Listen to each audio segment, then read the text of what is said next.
মেহেদি, বারবার এক কথা কেন শোনাও? আমি তো বলেছি আমি কোনো স্বার্থ ছাড়াই তোমার সঙ্গ দিতে এসেছি। আমি সব কিছু ছেড়ে তোমার সাথে থাকতে চলে এসেছি। প্লিজ এমন করো না।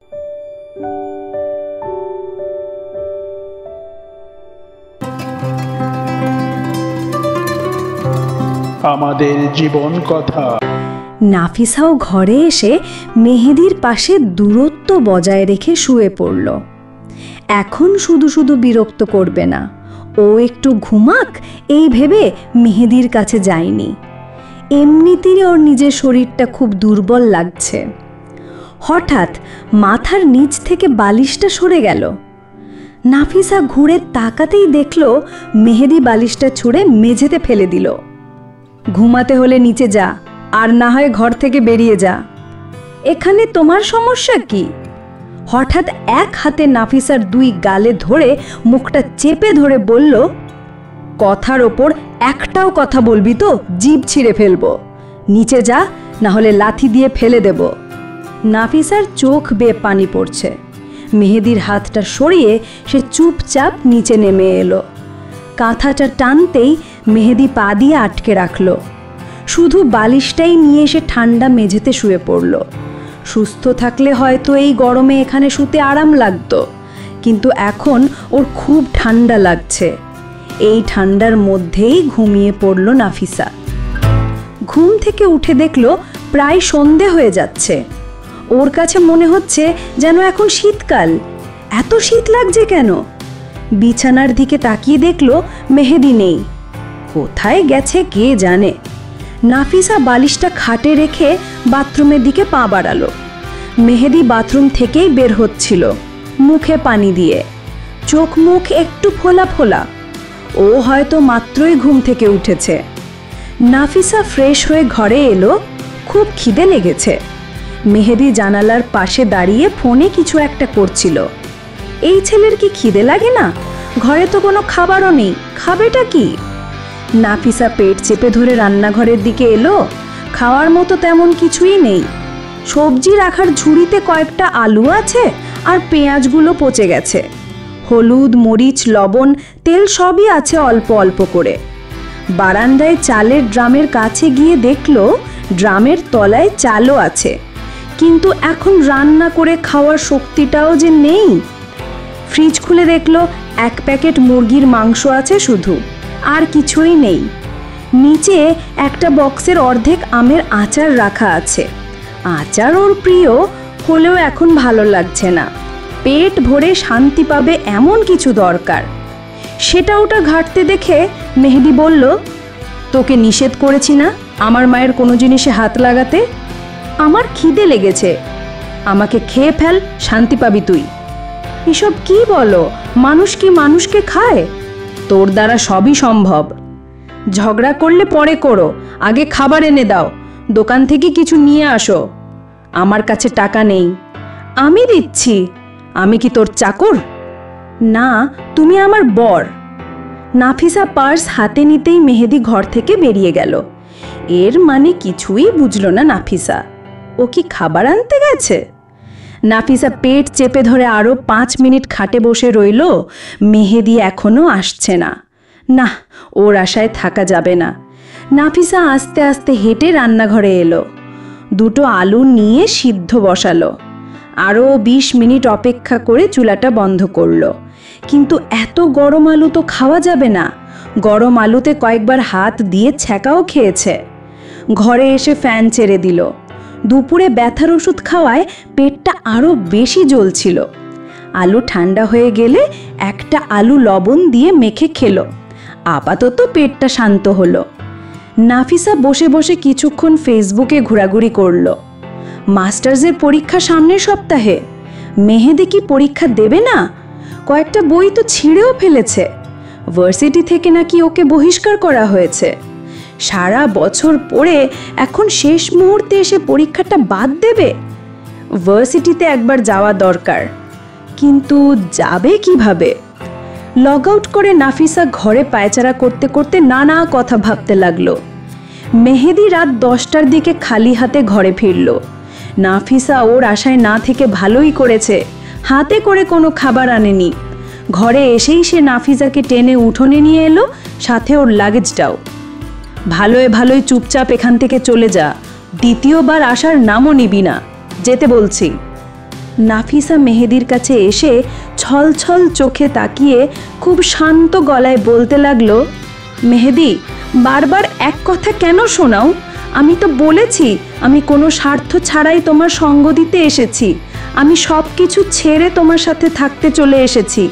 প্লিজ এমন করো না। তোমার সাথে আমার বিয়ে হয়েছে, এছাড়াও কাল আরও অনেক কিছু হয়েছে। প্লিজ আমাকে একটু তোমার কাছে থাকতে দাও। তুমি তো আমাকে ভালোবাসো। আমরা সারা জীবন একসাথে কাটিয়ে দেব। আমাদের দিনগুলো খুব ভালো কাটবে। একটু স্বাভাবিক হও তুমি, এভাবে দূরে ঠেলে দিও না প্লিজ। রাস্তার একটা কুকুরের সাথেও থাকা যায়, কিন্তু তোর সাথে থাকা যায় না। আর কি বললি? ভালোবাসি? তাও আবার তোকে? মেহেদি সজোরে একটা থাপ্পড় মেরে আবার বলল, তোর মতো মেয়েকে ভালোবাসা যায় কখনো?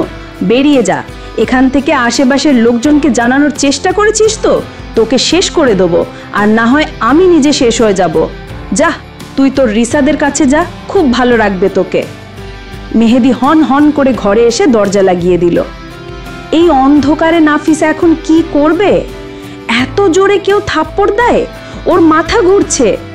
গাধা একটা, লাগেজটা যে খালি সেটাও কি বুঝতে পারেনি? কাপড় চোপড় তো সব ওয়ার্ড্রোবে তুলে রেখেছিল। কত চেষ্টা করে যাচ্ছে, কিন্তু পাষাণের মন গলাতে পারছে না। থাকবে না ও এখানে? নিজের রাজপ্রাসাদ ছেড়ে কি জন্য পড়ে আছে শুধু শুধু? মার তো খাচ্ছেই, ঘরেও জায়গা পাচ্ছে না। নাফিসা জেদ করে উঠোন ছেড়ে বেরিয়ে যেতে গিয়েও আবার থমকে দাঁড়ালো। মেহেদি তো কষ্ট পেয়েই ওর সাথে এমন ব্যবহার করছে। এমন তো নয় যে ও এখান থেকে গেলে মেহেদি শান্তি পাবে। না, যাবে না সে। মেহেদির এখন কাউকে প্রয়োজন, না হলে আস্তে আস্তে ও নিজের জীবনটা নষ্ট করে দেবে। শুধু শুধু একটা নিষ্পাপ জীবন এভাবে নষ্ট হয়ে যাবে কেন?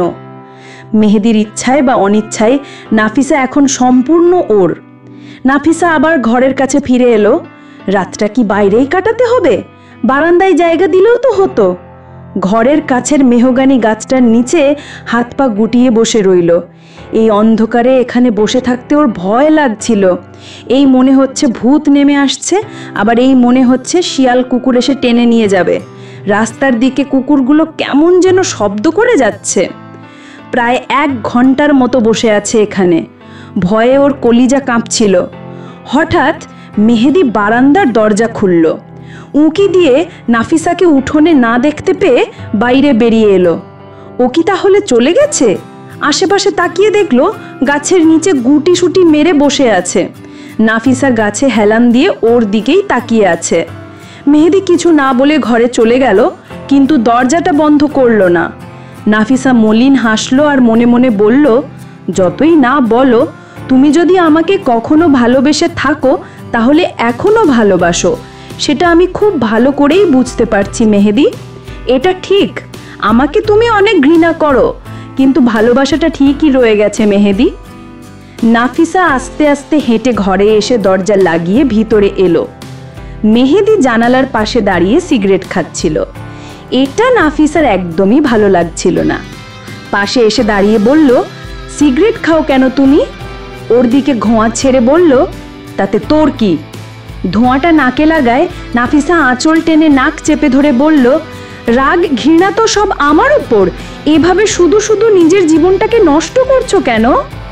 নাফিসাকে নাক চেপে ধরতে দেখে মেহেদি সিগারেটটা জানালায় রেখে এক টানে ওকে খুব কাছে নিয়ে এলো। মুখ থেকে আঁচলটা সরিয়ে নাফিসার মুখে মুখ লাগিয়ে ধোঁয়া ছাড়লো। এদিকে নাফিসার দম বন্ধ হয়ে আসছিল। শরীরের সর্বশক্তি দিয়ে মেহেদিকে ছাড়িয়ে কাশতে কাশতে খাটে বসে পড়ল। ওর মাথাটা যেন ভন ভন করে ঘুরছিল, শ্বাস নিতেও কষ্ট হচ্ছিল। কোনো মতে উঠে বাথরুমে এসে চোখে মুখে মাথায় পানি দিল, কুলি করে বড় বড় শ্বাস ছাড়ল। কিছুটা স্বাভাবিক হয়ে ফ্যান ছেড়ে খাটে এসে শুয়ে পড়ল। শীতও লাগছিল, তাই কাঁথাটা টেনে গায়ে দিল। মেহেদি সিগারেটটা শেষ করে নাফিসার খুব কাছে চলে এলো। এমনি কাছে এলে হয়তো একটু ভালো লাগতো, কিন্তু এখন ওর খুব অসহ্য লাগছিল। মুখে শরীরে লেগে থাকা সিগারেটের গন্ধে নাফিসার দম বন্ধ হয়ে যাওয়ার উপক্রম হয়েছিল। তবুও মেহেদিকে বাধা দিতে পারছিল না। সেই শক্তিটাও যে ওর শরীরে নেই। সকালে ঘুম ভাঙলে দেখলো মেহেদি ওকে জড়িয়ে ধরে এক কাঁথার নিচে এক বালিশে মাথা রেখে শুয়ে আছে। একটা পাও নাফিসার ওপর তুলে দিয়েছে। জানালাটা কাল রাতে খোলাই রেখেছিল। পুরো ঘরটা সূর্যের আলোতে ভরে গেছে। অনেক বেলা হয়ে গেছে, কিন্তু এখান থেকে ওঠা যা দূরের থাক, একটু নড়াচড়া করারও সুযোগ নেই। ধাক্কা দিয়ে সরাতে গেলেও মেহেদির ঘুঁই ভেঙে যাবে। নাফিসা ঘাড়টা একটু কাঁধ করে মেহেদির মুখের দিকে তাকিয়ে রইল। খুব কাছ থেকে খুঁটিয়ে খুঁটিয়ে দেখছিল ওকে। চুল কাটে না, সেভ করে না, কেমন এলোমেলো হয়ে আছে। ওর ইচ্ছে করছিল নিজেই সব করে দিতে, কিন্তু সেটাও তো সম্ভব নয়। ঘুমিয়ে থাকলে মনে হয় খুব শান্ত একটা ছেলে, আর জেগে থাকলে আগুন। হবেই না বা কেন? ভিতরে যে হাজারো কষ্ট চেপে রেখেছে। নাফিসা কিভাবে ওকে স্বাভাবিক করবে? ওর নিজের ভিতরে তো একটুও চেষ্টা নেই স্বাভাবিক হওয়ার। নাফিসা আর একটু কাছে এসে মেহেদির থুতুনিতে আলতো করে ঠোঁটের ছোঁয়া দিল। একটু পর মেহেদি মোচড় দিতে নাফিসা চোখ বন্ধ করে রইল। মেহেদির হাত পা সব ওর ওপর থেকে সরে গেছে। উঠে গেছে কিনা দেখার জন্য চোখটা একটু ফাঁক করল। না, ওঠেনি।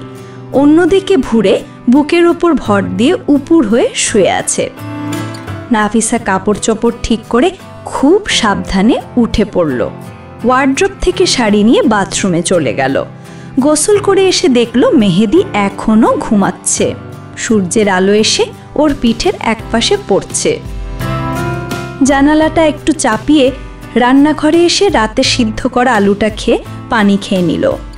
সবজি বলতে শুধু আলু আছে, মরিচও নেই যে ভর্তা বানাবে।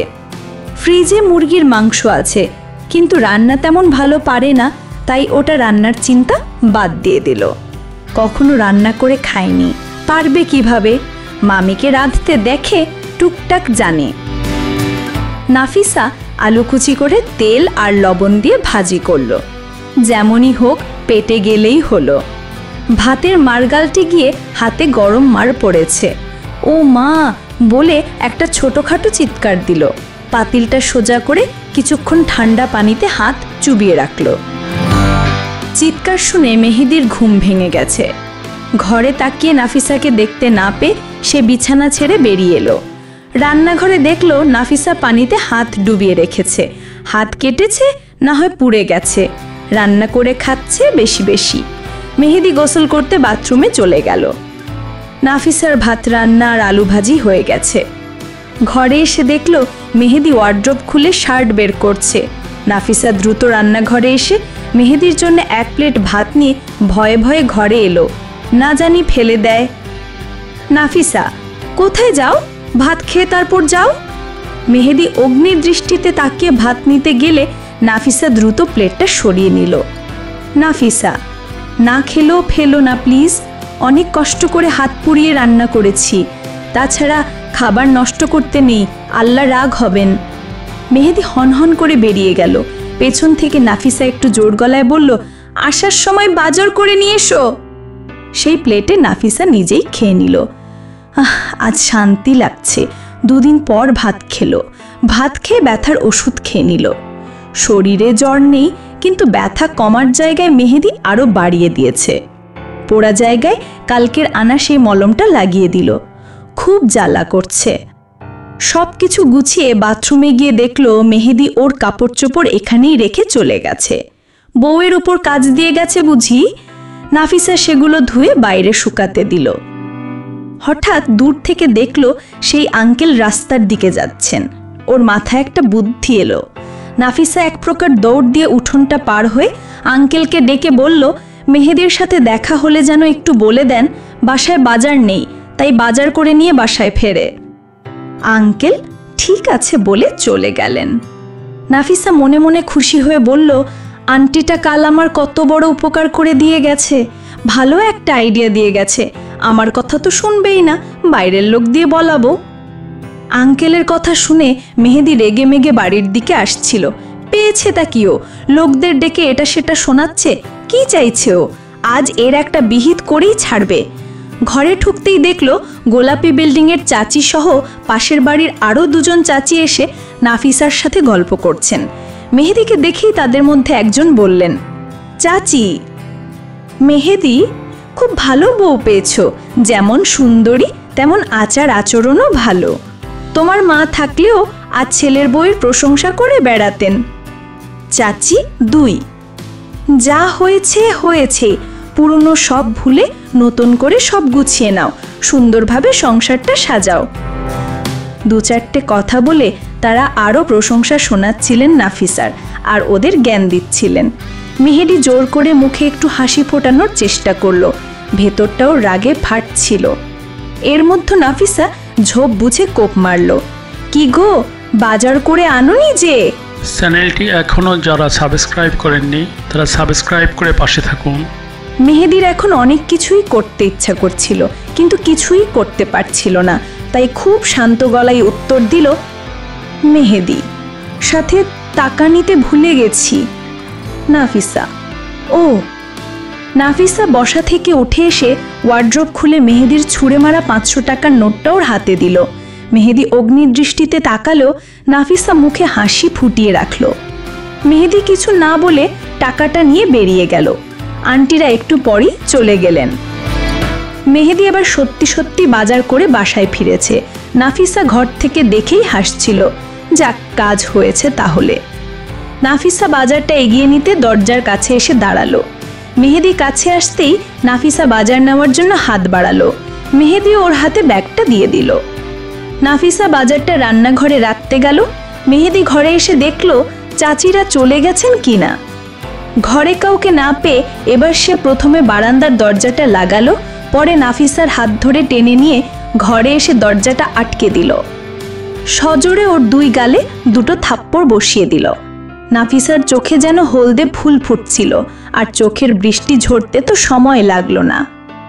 মেহেদি ওর চুলের মুঠি ধরে বলল, বাইরের লোক ডেকে বাজার আনতে বলা? কিসের বাজার? হ্যাঁ, টাকা কি তোর বাপ দিয়ে গেছে? নাফিসা, আমার বাপ দেবে কেন? বউকে খাওয়াবে, উপার্জন করতে পারো না? মেহেদি চুলের মুঠি ছেড়ে জোরে ধাক্কা দিয়ে ফেলে দিল। কিসের বউ, কিসের বিয়ে? কাউকে খাওয়াতে পারবো না, কারোর জন্য উপার্জনও করতে পারবো না। যা, তোর বাপের কাছে যা, টাকা নিয়ে এসো, ইচ্ছে মতো বাজার করে খা।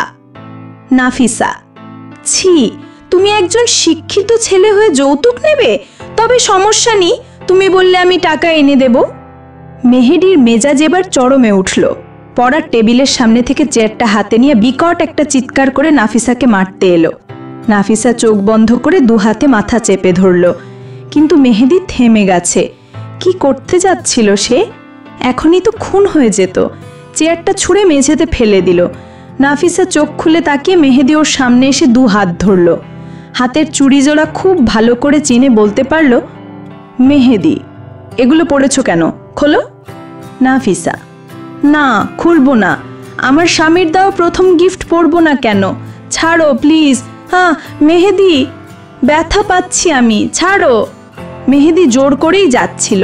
নাফিসা খুলবে না, তাই হাত মুঠো করে রেখেছে, আর কেঁদেই চলেছে। মেহেদি টানতে টানতে চুড়ি দিয়ে ওর হাত কেটে ফেলল। টুপটাপ করে রক্ত পড়ছে, তবু নাফিসা মুঠো ছাড়ছে না। মেহেদি নাফিসার চোখের দিকে তাকিয়ে দেখলো ও কাঁদছে, মুখে তাকিয়ে দেখলো কষ্টের ছাপ স্পষ্ট। না, এসব অভিনয় হতে পারে না। ব্যর্থ হয়ে সে নিজেই ছেড়ে দিল। সকালে হাতে মার পড়েছিল, আবার সেই জায়গাতেই এখন কেটে গেছে। ব্যথার কত সহ্য করা যায়? নাফিসা শব্দ করে কাঁদতে কাঁদতে দৌড়ে বাথরুমে চলে গেল। মগে পানি নিয়ে হাতটা চুবিয়ে রাখলো। খুব ব্যথা লাগছিল, জ্বালা করছিল। মেহেদি সেখানেই দাঁড়িয়ে মেঝেতে পড়া রক্তের দিকে তাকিয়ে রইল। পকেট থেকে ওয়ালেট নিয়ে দেখলো বাজার করে কিছু টাকা অবশিষ্ট আছে। মোবাইলটা ওয়ার্ড্রোবের ওপর থেকে নিতে গিয়ে কাটা জায়গায় লাগানোর মলমটা চোখে পড়ল। এটাই তো ও আনতে যাচ্ছিল। এটা এখানে কিভাবে এলো? নাফিসা এনেছে? নাফিসা হাতে ফু দিতে দিতে ঘরে ঢুকলো। এখনো রক্ত পড়া বন্ধ হয়নি, আর ওর কান্নাও থামেনি। ফুপিয়ে ফুপিয়ে কাঁদছিল। মেহেদি তার দিকেই তাকিয়ে আছে। নাফিসা ওর উদ্দেশ্যে বলল, কিছু তো খাওনি, খাবার এনে দেব? মেহেদি ওয়ার্ড্রোবের উপর থেকে মলমটা হাতে নিয়ে নাফিসাকে টেনে খাটে বসালো। নাফিসা শাড়ির আঁচল দিয়ে রক্তটা মুছে আস্তে আস্তে কাটা জায়গায় মলমটা লাগিয়ে দিল। নাফিসা অশ্রুসিক্ত চোখে হাঁ করে তাকিয়ে রইল মেহেদির দিকে। মলম লাগানো হলে সে আবার বলল, আলু ভাজি আর ভাত রান্না করা আছে, খাবার এনে দেব? মেহেদি কিছু না বলে সোজা ঘর থেকে বেরিয়ে গেল। নাফিসা হতাশ হয়ে তাকিয়ে রইল। একটু পর রান্নাঘরে এসে দেখল কি বাজার এনেছে। যা এনেছে তার মধ্যে আলুর পরিমাণই বেশি। আলু কি সস্তা নাকি দাম বেশি? কোন হিসেবে এত আলু এনেছে? নাফিসার একা হলে তো মাস ব্যাপী খেতে পারবে। সবজি ছাড়া আমিষ জাতীয় কিছুই দেখা যাচ্ছে না। নাফিসা কষ্টের মাঝেও হাসি দিয়ে আলু আর পেঁয়াজ ঝুড়িতে রেখে বাকি সবজিগুলো ফ্রিজে রাখলো। যা রান্না করা আছে তা দুপুরে খেয়েও বেশি হবে। মেহেদির জন্যই তো বেশি করে রান্না করেছিল। না খেলে আর কি করার? পেটে কি পাথর বেঁধেছে? দেখে তো মনে হয় না হোটেলে খায়। হোটেলেই বা খাবে কিভাবে? উপার্জন আছে? আগের জমানো যা ছিল সবই হয়তো সিগারেটের দোকানে ফেলছে। দুপুরে খেয়ে নাফিসা মোবাইলটা নিয়ে ইউটিউবে রান্নাবান্না দেখতে লাগলো। হঠাৎ তার ফোনে অচেনা নাম্বার থেকে কল এলো। কি ফোন করেছে? নাফিসা। আসসালামু আলাইকুম। রিসাদ। ওয়ালাইকুম আসসালাম, কেমন আছো? রিসাদের কণ্ঠ শুনে নাফিসা থমকে গেল। ওর নম্বরটা ব্লক করেছিল, এতদিন পর এখন আবার অন্য নম্বর থেকে ফোন করেছে। রিসাদ। কেমন আছো? ভালো নেই? নাফিসা। আলহামদুলিল্লাহ। ফোন করেছেন কেন? রিসাদ। আমার নম্বর ব্লক করেছো কেন? নাফিসা। আমার ইচ্ছে। ও আচ্ছা, একটু আগে তোমাদের বাসায় গিয়েছিলাম, তোমাকে না পেয়ে ফিরে এলাম। বাসায় তালা দেওয়া। কোথায় আছো তুমি? নাফিসা। যেখানেই থাকি আপনাকে বলতে বাধ্য নই। রিসাদ। এই, তুমি কি মেহেদির কাছে গিয়েছো? নাফিসা। যদি বলি হ্যাঁ। রিসাদ। তোমাকে মেনে নেয়নি, তাড়িয়ে দিয়েছে না? নাফিসা। না, আমি এখনো মেহেদির কাছেই আছি, ওর ঘরে ওর বউ হয়ে আছি। রিসাদ। নাফিসা, কি বলছো এসব? এগুলো কিছুতেই সম্ভব না।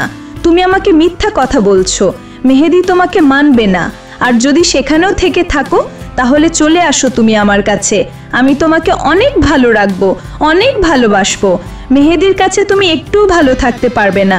প্লিজ আমার কথা শুনো। নাফিসা। আমি মেহেদির কাছে অনেক ভালো আছি, সুখে আছি, শান্তিতে আছি। আর আমি সম্পূর্ণ মেহেদির হয়ে গেছি। আর কখনো ফোন করে বিরক্ত করবে না আমাকে। নাফিসা ফোনটা কেটে নম্বরটা ব্লক করে দিল। অসহ্যকর। বিকেলে অল্প খাবার রান্না করলো। ভালো না হলেও তেমন খারাপ না, খাওয়া যায়। রাতে মেহেদিকে খাওয়ার জন্য বলল, কিন্তু সে খায়নি। আজ আর নাফিসার ওপর কোনো অত্যাচারও করেনি। পরপর দুটো সিগারেট জ্বালিয়ে শুতে এলো। নাফিসা আগেই শুয়ে পড়েছে, কিন্তু ঘুমায়নি। আজ ওর কাছেও আসছে না, খাটের একপাশে শুয়ে আছে। নাফিসাও এদিকেই চুপটি করে শুয়ে রইল। সকালে নাফিসার ঘুম ভাঙতেই দেখল ওরা দুজনেই খাটের মাঝামাঝিতে এক কাঁথার নিচে শুয়ে আছে।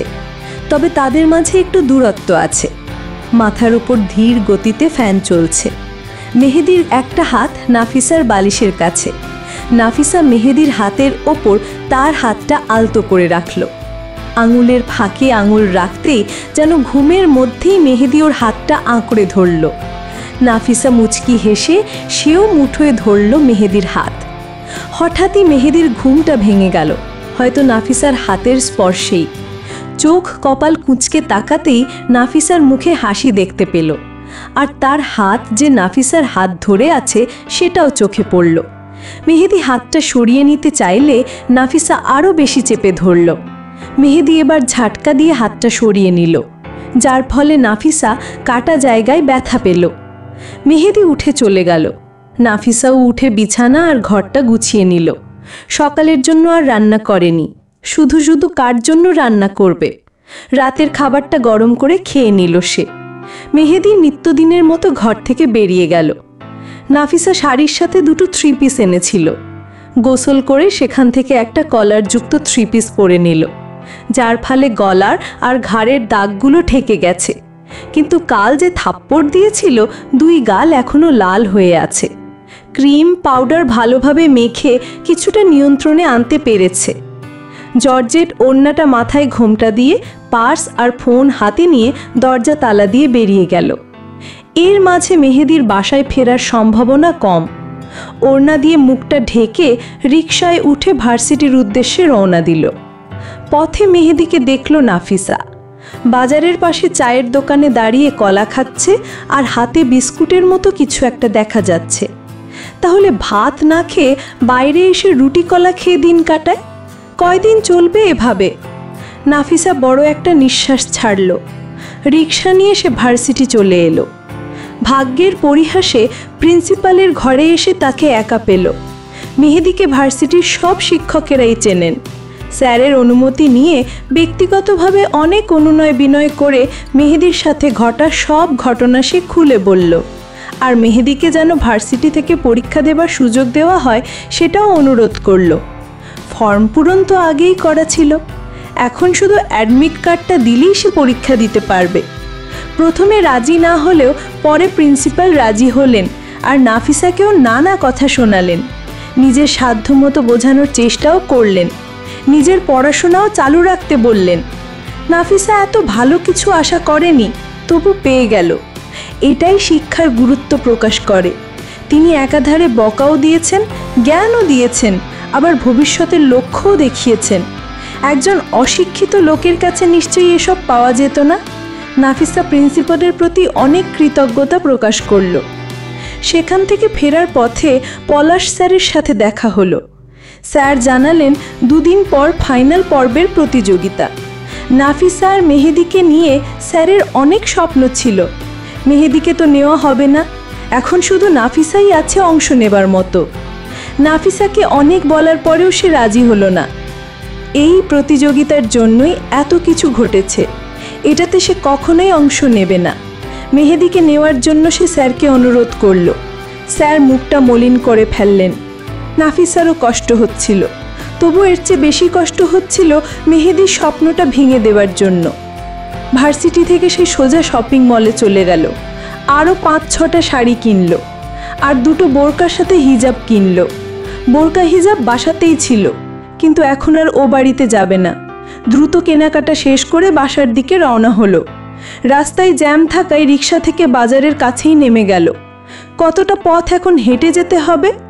একটু এগিয়ে আসতেই রিশাদ সামনে পড়ল। নাফিসা তাকে দেখে চমকে উঠল। একটু এগিয়ে আসতেই রিশাদ সামনে পড়ল। নাফিসা তাকে দেখে চমকে উঠল। রিশাদও এখানে নাফিসাকে দেখবে ভাবিনি। নাফিসা পাশ কাটিয়ে চলে যেতে নিলেই রিশাদ ওর পথ আটকে দাঁড়ালো। রিশাদ, কোথায় গিয়েছিলে? নাফিসা, অন্যের ব্যাপারে এত খোঁজ খবর নিতে আসবেন না। রিশাদ, এদিকে এখন কি তুমি মেহেদির বাসায় যাচ্ছ? নাফিসা, হ্যাঁ যাচ্ছি, পথ সরণ। রিশাদ, নাফিসা, তোমার আচরণ আমার ভালো লাগছে না, এমন করছো কেন আমার সাথে? নাফিসা, আপনি আমার সাথে কথা বলতে আসেন কেন? রিশাদ, সিন ক্রিয়েট বন্ধ করো আর আমার সাথে চলো। নাফিসা, আপনার সাথে কেন যাব? রিশাদ, আমরা বিয়ে করব, কারো সাপোর্টের প্রয়োজন নেই। আমরা দুজন মিলেই সব কিছু গুছিয়ে সুন্দরভাবে সংসার করব, তোমার কোনো কিছুর অভাব হবে না। নাফিসা, আমার বিয়ে হয়ে গেছে, আমার স্বামী আছে, আমি আমার স্বামীর কাছে ভালো আছি, সুখে আছি, শান্তিতে আছি, পথ ছাড়ুন। রিশাদ হঠাৎ করেই নাফিসার খালি হাতটা ধরে ফেলল। কাটা জায়গায় হাত লাগতেই নাফিসা ওফ বলে চিৎকার করে উঠল। রিশাদ ওর হাতে কাটা দেখে বলল, রিশাদ, এটা কিভাবে হলো? মেহেদি তোমাকে অত্যাচার করে? নাফিসা, হাত ছাড়ুন। রিশাদ, নাফিসা, তুমি একটুও ভালো নেই, তোমার চেহারা দেখেই বোঝা যাচ্ছে, প্লিজ চলে আসো আমার কাছে। নাফিসা, হাত ছাড়তে বলেছি। রিশাদ, নাফিসা, এমন করো না, বোঝার চেষ্টা করো, আমার কথা মানো। পাশের চায়ের দোকান থেকে কেউ যে তাদের কথোপকথন শুনছে আর দেখছে তা তারা কেউই লক্ষ্য করেনি। মেহেদি ইচ্ছে করেই চায়ের অর্ডার করেছিল। নাফিসার হাত ধরার পর সাথে সাথে ও গরম চায়ের কাপটা হাতে নিয়েছিল। ঠিক যে মুহূর্তে সে চাটা রিশাদের দিকে ছুঁড়ে মারবে তার আগেই নাফিসা অন্য হাতের ব্যাগগুলো ফেলে রিশাদকে সজোরে একটা থাপ্পড় মারল। মেহেদি আর চা না ছুঁড়ে কাপে চুমুক দিয়ে চায়ের স্বাদ নিতে লাগলো। নাফিসা থাপ্পড় দেওয়ার পর রিশাদ হাতটা ছেড়ে দিল। নাফিসা, তোর সাহস হয় কি করে রাস্তায় আমার হাত ধরার? আমি যে বারবার বলছি আমি অন্য কারো বউ, সেটা তোর কানে যাচ্ছে না? এবার ভালো করে শুনে নে, আমি শরীরে মনে সব দিক থেকে এখন মেহেবীর। আমাদের সম্পর্ক বহুদূর এগিয়ে গেছে। দ্বিতীয়বার আমার সামনেও আসার চেষ্টা করবি না। এরপরেও যদি কোনোভাবে আমার সাথে যোগাযোগ করার চেষ্টা করেছিস তো আমার চেয়ে খারাপ আর কেউ হবি না। আর একবার আমার পিছু নেওয়ার চেষ্টা করলে রাস্তার লোক দেখে গণপিটুনি খাওয়াবো। নাফিসা ব্যাগগুলো হাতে তুলে নিল। জ্যাম কখন ছুটে গেছে জানা নেই। সামনে থেকে একটা রিক্সা নিয়ে উঠে চলে গেল। রিশাদ নাফিসার যাওয়ার পথের দিকেই তাকিয়ে রইল। সরাসরি এত সুন্দর একটা সিনেমা দেখে মেহেদি খুব আনন্দ পেল।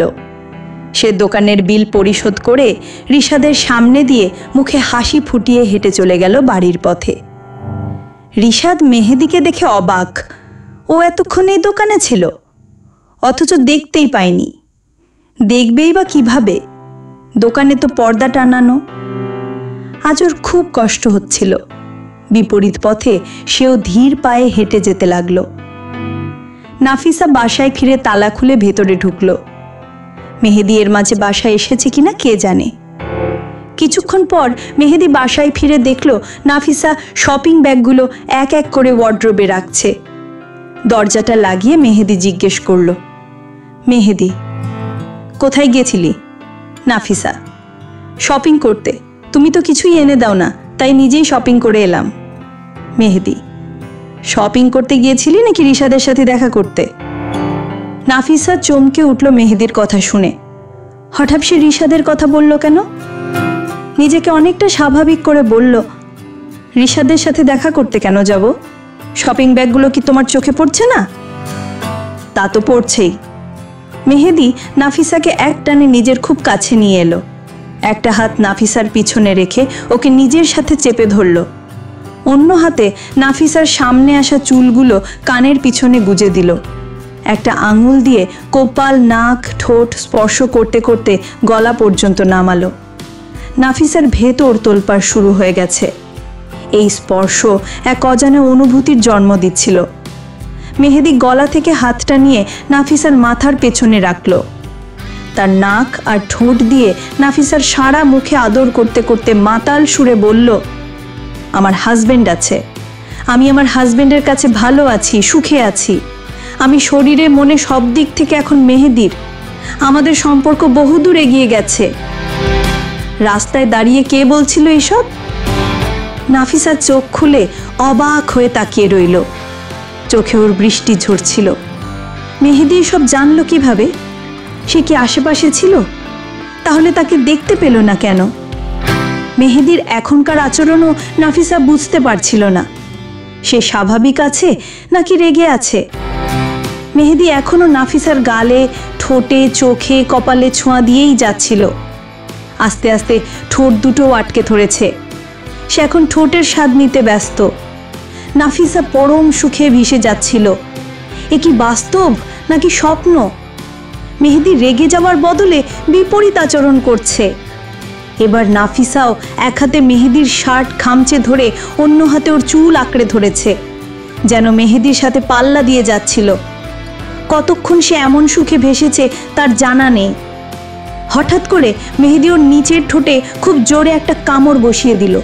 নাফিসা চিৎকারও দিতে পারছিল না। মেহেদি এখনো ঠোঁটটা কামড়ে ধরে আছে। শরীরের সর্বশক্তি দিয়ে মেহেদিকে সরানোর চেষ্টা করছে, কিন্তু পারছে না। এবার মেহেদি নিজেই ছেড়ে দিল। নাফিসা ঠোঁটটা চেপে ধরল। চোখ দিয়ে ওর অনবরত পানি পড়ছে, ঠোঁট দিয়ে রক্ত ঝরছে। ঝাপসা চোখে মেহেদির দিকে তাকিয়ে দেখলো মেহেদির ঠোঁটেও রক্ত লেগে আছে। মেহেদি হাতের পিঠে রক্তটা মুছে বলল, রিশাদ তো বারবার বলছিল ওর সাথে যাওয়ার জন্য, যাসনি কেন? তবে তোদের নাটকটা তো সত্যি অসাধারণ ছিল। নাফিসার আর সহ্য হচ্ছিল না মেহেদির কথা। এদিকে ঠোঁট চেপে ধরেও রক্ত পড়া বন্ধ করতে পারছিল না। বাথরুমে গিয়ে পানি দিল, কিন্তু একটুও বন্ধ হচ্ছিল না। পার্স থেকে টিস্যু নিয়ে ঠোঁটটা চেপে ধরে বসে রইল। মেহেদি কৌশল করে খাটে শুয়ে পড়ল। নাফিসা প্রায় আধ ঘন্টা ঠোঁট চেপে ধরেই বসে রয়েছিল। এখন রক্ত পড়া বন্ধ হয়েছে, ঠোঁটটা ফুলে গেছে। ক্ষত জায়গায় পাউডার দিয়ে 3 পিস বদলে শাড়ি পরে নিল। ফ্রিজ থেকে পুঁই শাক নিয়ে ভাজি করলো আর আলু পটল দিয়ে নিরামিষ রান্না করলো। আমিষ ছাড়া আর এসব কি আর রান্না করা যায়? ড্রামের চাল তো প্রায় শেষ, বড়জোর আর 3 বেলা খাওয়া যাবে। বিকেলে ফোনে রিংটোনে মেহেদির ঘুম ভাঙল। নাফিসা মেহেদিকে কারো সাথে কথা বলতে শুনে রান্নাঘর ছেড়ে ঘরে এলো। দরজার কাছ থেকেই শুনতে পেল মেহেদি বলছে, মাফ করবেন স্যার, আমি কোথাও অংশ নিতে পারবো না। পলাশ স্যার ফোন করেছেন তাহলে? স্যার তো একটা শেষ চেষ্টা করলেন, কিন্তু এই ঘাটতেরা ছেলেটা সরাসরি না বলে দিল। নাফিসা আবার রান্নাঘরে চলে এলো। মেহেদি উঠে বেরিয়ে গেছে। সন্ধ্যায় মামা ফোন করে নাফিসার সাথে কথা বললেন। একা একা আর কতক্ষণ বসে থাকা যায়? এই বাড়িতে সে একা, কেউ মেরে চলে গেলেও আশেপাশের লোক জানতে পারবে না। প্রায় 11টা বাজতে চলেছে। ওর খুব ভয় লাগছিল। হঠাৎ দরজা কেউ নক করলো। মেহেদি কি ফিরেছে? নাফিসা। কে? মেহেদি। তোর জম, দরজা খোল। নাফিসা মেহেদির কণ্ঠ শুনে দরজা খুলল। মেহেদি ভেতরে চলে গেল। নাফিসা দরজা লাগিয়ে ঘরে এসে দেখল মেহেদি ওয়ালেট থেকে টাকা বের করে দেখছে। 10 টাকা 20 টাকার নোট দেখা যাচ্ছে। 60-70 টাকা হবে হয়তো। ওয়ালেটটা পকেটে রেখে জানালার পাশে দাঁড়িয়ে একটা সিগারেট জ্বালালো। শার্টটা খুলে ছুঁড়ে খাটে ফেলে দিল। মেহেদি ফোনটা হাতে নিয়ে কাউকে ফোন করে বলল, আমার ফোনটা বিক্রি করব। 12,000 দিয়ে কিনেছি, একদম নতুন। 7-8 হাজারে কেউ কিনলে বলিস।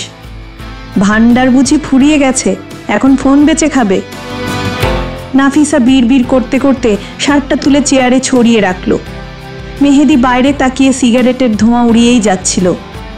নাফিসা কাছে এসে মেহেদির উন্মুক্ত পিঠে মাথা রেখে 2 হাতে ওকে জড়িয়ে ধরল। মেহেদি ছাড়ানোর চেষ্টা করলে নাফিসা আরও শক্ত করে ধরল। নাফিসা, কি শুরু করেছো এইসব? জীবন এভাবে চলে না। জমানো টাকা শেষ, এখন ফোন বেচে খাবে। এভাবে কয়দিন চলবে? সিগারেট খাও কেন তুমি? এভাবে শুধু শুধু নিজের ক্ষতি কেন করছো? ভালো কাজ করে উপার্জন করে খাও, সব ভুলে জীবনটা সুন্দরভাবে সাজাও। চাচিরাও তো এইসবই বলে গেছেন। শুধু শুধু নিজেকে নষ্ট করে দিচ্ছ কেন? মাও নিশ্চয়ই তোমাকে নিয়ে এসব ভাবেননি। ফিরে আসো এই পথ থেকে, আমরা সুন্দরভাবে সব কিছু গুছিয়ে নেব। মেহেদি, ছাড় আমাকে। নাফিসা, প্লিজ মেহেদি, এভাবে নষ্ট হয়ে যেও না। 2 দিন পর প্রতিযোগিতা, অংশ নাও তুমি, তোমার স্বপ্ন পূরণ করো। নাফিসা ছাড়ছিল না বলে মেহেদি ওর হাতে জ্বলন্ত সিগারেটটা চেপে ধরল। চিৎকার দিয়ে নাফিসা সরে গেল। তোর সাহস হয় কি করে আমাকে জ্ঞান দেওয়ার? কিসের উপার্জন, কিসের স্বপ্ন? আমার মাকে তুই মা বললে কেন? মেহেদির চোখ রক্তবর্ণ ধারণ করেছে। নাফিসা চুলের মুঠি ধরে কাছে এনে হাতে আরও কয়েকবার সিগারেট চেপে ধরল। নাফিসা চিৎকার করে মাকে ডাকছে, আল্লাহকে ডাকছে। মেহেদি ওর পিঠেও সিগারেট চেপে ধরল। হাজার চেষ্টা করেও ও থামাতে পারল না। সিগারেটের আগুন নিভে গেলে ওকে ছেড়ে দিল। নাফিসের যন্ত্রণায় ছটফট করতে লাগলো। জ্বালা কমানোর জন্য কাঁদতে কাঁদতে ঠান্ডা মেঝেকে গড়াগড়ি খেতে লাগলো। আগুনের জ্বালা কি কোনোভাবে সহ্য করা যায়? নাফিসার ছটফটানি দেখে মেহেদির শরীর কাঁপছিল। সে ঘর থেকে বেরিয়ে তালা খুলে মায়ের ঘরে চলে গেল। দীর্ঘক্ষণ কাঁদতে কাঁদতে অস্থির হয়ে একসময় নাফিসা চুপ হয়ে গেল। মেহেদি অনেকক্ষণ পর তার মায়ের ঘর থেকে বেরিয়ে এলো। ওর চোখ মুখও ভেজা। ঘরে এসে দেখল নাফিসা চোখ বুজে এলোমেলো হয়ে মেঝেতে পড়ে আছে। আস্তে আস্তে হেঁটে হেঁটে নাফিসার কাছে এসে বসলো। হাতে আলতো করে স্পর্শ করলো। ক্ষত জায়গাগুলো চামড়া পুড়ে লাল হয়ে গেছে। কাঁপা কাঁপা হাতে পেটের ওপর থেকে শাড়িটা সরিয়ে দেখলো কোনো কোনো ক্ষত থেকে রক্ত বের হচ্ছে। এসব দেখে ওর ভেতরটা কাঁপছিল। চোখ থেকেও নীরবে টুপটাপ পানি পড়ছিল। সে যে একটা জানোয়ার হয়ে গেছে তা খুব ভালো করেই বুঝতে পারছিল। নাফিসার আধমরা চেহারার দিকে তাকিয়ে বলল, এই কষ্ট তো আর সহ্য হচ্ছে না, তাই না? এবার নিশ্চয়ই নিজের জীবন নিয়ে পালাবি এখান থেকে। 2 হাতে নাফিসাকে পাঁজা করে তুলে নিল মেহেদি। শরীরে যেন শক্তি পাচ্ছিল না সে। নাফিসাকে খাটে শুইয়ে ফ্রিজ থেকে বরফের টুকরো আনলো। ওর হাতে পেটে আস্তে আস্তে বরফ খসতে লাগলো। ঠান্ডা পেয়ে নাফিসা আধভোজা চোখে তাকিয়ে মেহেদিকে দেখল। ওর শরীরে বিন্দুমাত্র শক্তিটুকুও নেই। ক্ষতের জ্বালায় শব্দ করে কাঁদতেও পারছিল না, শুধু চোখের পানি ফেলছিল। মেহেদি আরও বরফ নিয়ে নাফিসার পাশে বসলো। নাফিসাকে টেনে তুলে বুকের সাথে জড়িয়ে ধরে পিঠে বরফ লাগাতে লাগলো। নাফিসা ভাঙা ভাঙা কণ্ঠে বলল, জীবনটাকে নষ্ট করো না, উপার্জন করো, জীবনটা সুন্দরভাবে গুছিয়ে নাও মেহেদি। আমি সবসময় তোমার পাশে থাকতে চাই। মেহেদি বরফ লাগানো রেখে ওকে বুকের সাথে চেপে ধরল, মাথায় চুমু দিল। নীরবে দুজনের চোখেই অশ্রু ঝরছিল। নাফিসা কোনো সাড়া দিচ্ছিল না, ওর বুকেই ঘুমিয়ে পড়েছে। সবগুলো বরফ লাগিয়ে নাফিসাকে বালিশে শুইয়ে দিল। বরফ করার জন্য আরও পানি রেখে এলো ফ্রিজে। নাফিসার পাশে এসে শুয়ে ওর চোখের পানি মুছে দিল। কপালে কাটা ঠোঁটে আলতো করে চুমু দিয়ে বুকে জড়িয়ে ধরে শুয়ে রইল। নাফিসার পাশে এসে শুয়ে ওর চোখের পানি মুছে দিল। কপালে কাটা ঠোঁটে আলতো করে চুমু দিয়ে বুকে জড়িয়ে ধরে শুয়ে রইল। সকালে ঘুম থেকে উঠে নাফিসার দিকে অনমনে কিছুক্ষণ তাকিয়ে রইল মেহেদি। অনেক মায়া জমে আছে এই চেহারায়। আভিজাত্যের সৌন্দর্য বিলীন হয়ে নির্যাতনের ছাপ পড়েছে নাফিসার চোখে মুখে, যা মেহেদির চোখেও স্পষ্ট। জীবনটা এভাবে উল্টাপাল্টা হয়ে গেল কেন? ছোটোখাটো বিষয় নিয়ে পুরো জীবনটাই নষ্ট। না সে যেত হিংসা করতে, আর না তাকে এই দিন দেখতে হতো। এই চেহারাটা দেখলে একবার ইচ্ছে হয় একেবারে শেষ করে দিতে, আবার ইচ্ছে হয় খুব কাছে টেনে নিতে, খুব ভালোবাসা দিতে ইচ্ছে করে মাঝে মাঝে। চ্যানেলটি এখনও যারা সাবস্ক্রাইব করেননি তারা সাবস্ক্রাইব করে পাশে থাকুন। মেহেদি খুব বড় একটা নিঃশ্বাস ছেড়ে নাফিসার হাতটা উঠিয়ে দেখল পোড়া জায়গা দিয়ে আঠালো পানি বের হচ্ছে। দেখতে খুব বিশ্রী হয়ে গেছে। ওর নিজেরই ভেতরটা তছনছ হয়ে যাচ্ছিল। বিশ্বাসই হচ্ছিল না ওর হাত দিয়ে এমন জঘন্য অত্যাচার হয়েছে। মেহেদি হাতটা আস্তে করে বিছানায় রাখলো। আজ শোয়া অবস্থায় নাফিসার পেটের ওপর থেকে শাড়িটা সরালো। সেখানেও একই অবস্থা, রক্ত জমাট বেঁধে আঠালো পানি বের হচ্ছে। মেহেদি নাফিসার মুখের দিকে একবার তাকিয়ে উঠে গেল। হাত মুখ ধুয়ে শার্ট গায়ে দিয়ে ঘর থেকে বেরিয়ে গেল। এ তো সকালে কোনো দোকানপাটও খোলেনি, ডিসপেন্সারি তো দূরের কথা। অনেকক্ষণ বসে থেকে 9টার পর ডিসপেন্সারি খুললে বার্ন রিমুভাল অয়েন্টমেন্ট নিয়ে বাসায় ফিরল। পকেটে মাত্র 15 টাকা আছে, এটাই শেষ সম্বল। ঘরে এসে নাফিসাকে দেখতে পেল না। রান্নাঘরেও কি দিল, সেখানেও নেই। বাথরুমেও নেই, কোথায় গেছে? সে কি চলে গেল? দুবার নাম ধরে ডাকলো, কিন্তু কোনো সাড়া পেল না। মেহেদি অয়েন্টমেন্টটা ছুঁড়ে খাটে ফেলে তার ছিল হাসি দিয়ে খাটের কিনারে বসলো। শেষ পর্যন্ত পালিয়ে গেলেই তো আসল রূপ বেরিয়ে এসেছে। অত্যাচার আর সহ্য হয়নি না?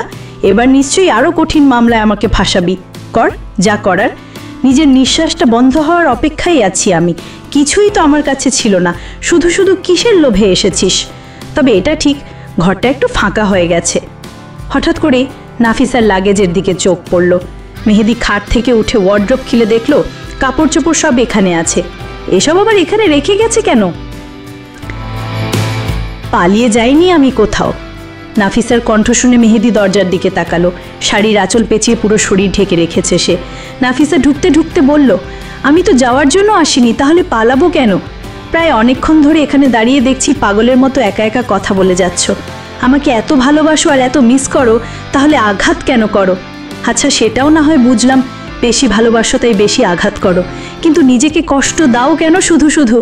এত ভালোবেসে অত্যাচার করো তুমি, আর আমি সহ্য না করে থাকি কিভাবে বলো? আলহামদুলিল্লাহ, তোমার দেওয়া কষ্ট সহ্য করার ক্ষমতা আল্লাহ আমাকে দিয়েছেন। জীবনটা তুমি নিজ হাতে নিয়ে নেওয়ার সময়ও একটাই প্রার্থনা করব, যাতে তুমি নিজেকে সুন্দরভাবে গুছিয়ে নিতে পারো। আর কিছু এই জগতে আশা করা ভুলে গেছি আমি মেহেদি। মেহেদি, তোর লেকচার তোর কাছেই রাখ। পালিয়ে যাসনি তো? কোথায় গেছিলি? নাফিসা চোখের পানি মুছতে মুছতে বলল, হ্যাঁ তুমি তো আর শুনবে না, আমার কাছেই রাখতে হবে। বাড়ির পিছনের দিকটা গিয়েছিলাম ঔষধি গাছ খুঁজতে, পাইনি। আমি টাকা দিই, একটা অয়েন্টমেন্ট এনে দিতে পারবে? মেহেদি খাট থেকে অয়েন্টমেন্টটা নিয়ে নাফিসার হাতে দিল। নাফিসা কিছুটা অবাক হয়ে তাকালো। মেহেদি ঘর ছেড়ে বেরিয়ে যেতে নিলে সে বলল, আমার কাছে কিছু টাকা আছে, লাগলে নিয়ে যাও, দয়া করে সিগারেটের পেছনে খরচ করো না। মেহেদি ওর কথায় কান্না দিয়ে রান্নাঘরে চলে গেল। পানি খেয়ে আবার ঘরে এসে দেখে নাফিসা হাতে অয়েন্টমেন্ট লাগিয়ে পেটের ক্ষতগুলো টিস্যু দিয়ে মুছতে চেষ্টা করছে, কিন্তু ব্যথার জ্বালায় পারছে না। চোখ থেকে টুপটাপ পানি পড়েই যাচ্ছে। মেহেদি ফ্রিজের দিকে এগিয়ে গেল। মেহেদিকে ঘরে আসতে দেখে নাফিসা শাড়ি ছেড়ে পেটটা ঢেকে চুপচাপ বসে রইল। মেহেদি বের হলে তারপর করবে। মেহেদি ফ্রিজ থেকে বরফ এনে নাফিসার কাছে হাঁটু ঘাঁজ করে মেঝেতে বসলো। নাফিসা একটু অবাক হলো। মেহেদি নিজ হাতেই ওর শাড়ির আঁচলটা খসিয়ে উপরে তুলে দিল। নাফিসার লজ্জা লাগছিল, তাই শাড়ির আঁচল নামাতে গেলে মেহেদি আরও বেশি উপরে তুলে দিল। আর নামানোর সাহস দেখালো না নাফিসা, ঘাড় ঘুরিয়ে অন্যদিকে তাকিয়ে রইল। মেহেদি বরফ ঘষে আস্তে আস্তে পরিষ্কার করে অয়েন্টমেন্ট লাগাচ্ছিল। নাফিসা দাঁতে দাঁত চেপে চোখের পানি ফেলছিল আর বিছানার চাদর খামচে ধরেছিল। খুব জ্বালা করছিল। মেহেদি পিঠে লাগানোর জন্য তাকে টেনে দাঁড় করাতেই নাফিসা মেহেদিকে জড়িয়ে ধরে রইল। প্লিজ রাখো, আর লাগবে না, অনেক জ্বালা করছে, সহ্য হচ্ছে না আমার। মেহেদি ওভাবে দাঁড়িয়ে থেকেই আঁচলটা ফেলে আস্তে আস্তে বরফ লাগিয়ে অয়েন্টমেন্ট লাগিয়ে দিচ্ছিল পিঠে। নাফিসা সহ্য না করতে পেরে দু হাতেও শার্ট খামচে ধরেছিল আর চোখের পানিতে মেহেদির শার্ট ভিজিয়ে দিচ্ছিল। নাফিসা প্লিজ মেহেদি থামো, আর পারছি না। মেহেদি শেষ। নাফিসা মেহেদির গলা জড়িয়ে ওর গলার নিচে নাক মুখ ঘষে বলল, নাফিসা, স্বাভাবিক জীবনযাপন করার চেষ্টা করো প্লিজ। নিজেকে এভাবে নষ্ট করো না। তুমি একা নও, আমি তো আছি তোমার সাথে, সবসময় থাকতে চাই। এসব অভিনয় না, তুমি তো অনেক মেধাবী, বোঝার চেষ্টা করো। একবারও কি আয়নায় দেখেছো চেহারার কি হাল করেছো? নিজেকে সামলাও, সুন্দরভাবে গোছাও। ঝড় এলেই কি তার অনুকূলে চলতে হয়? প্রতিকূলে চলার চেষ্টা করো মেহেদি। নাফিসা মেহেদির কানের কাছে মুখ এনে বলল, ভালোবাসি প্রিয়, খুব ভালোবাসি তোমাকে।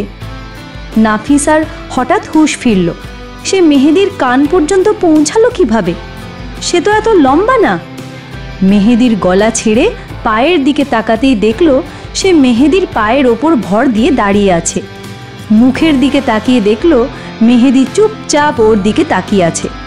নাফিসা লজ্জা পেয়ে চোখের পানি মুছতে মুছতে ঘর থেকে বেরিয়ে গেল। রান্নাঘরে এসে একা একাই মিটিমিটি হাসছিল। রান্না সেরে খেয়ে নিয়েছে।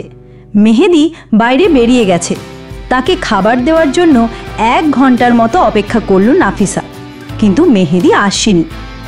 না, এভাবে হবে না। সে বোরকা হিজাব পরে ঘর তালা দিয়ে বেরিয়ে গেল। একটা রিক্সা নিয়ে এনএন গ্রুপে চলে এলো। মামার কেবিনের আগেই ম্যানেজারের কেবিন। আবিদের সামনে দাঁড়িয়ে জিজ্ঞেস করলো, নাফিসা ভাইয়া কেমন আছেন? আবিদ কলম দিয়ে কাগজে কিছু লিখছিল। হঠাৎ মুখ তুলে তাকাতে নাফিসাকে দেখতে পেল। ওকে চেনা মুশকিল। নাফিসা যদিও যথেষ্ট ফ্রেশ হয়ে চেহারার দাগ ঢেকে আসতে চেয়েছিল, কিন্তু কিছুটা হলেও তা স্পষ্ট। কদিন আগে দেখা এত সুন্দরী মেয়েটা কেমন হয়ে গেছে, রোগা রোগা দেখাচ্ছে, চোখ গর্তে চলে গেছে, গায়ের রঙও বদলে গেছে। আবিদ ওর প্রশ্নের জবাব না দিয়ে উল্টো প্রশ্ন করল, আবিদ তুমি এখানে? নাফিসা আপনার কাছেই এসেছি, একটু জরুরি কথা ছিল। আবিদ তোমার সাথে কোনো কথা বলতে আমি ইচ্ছুক নই। নাফিসা প্লিজ ভাইয়া, মেহেদিকে নিয়ে কিছু কথা বলতে চাই। খবরদার, মেহেদিকে নিয়ে একটি শব্দ উচ্চারণ করবে না।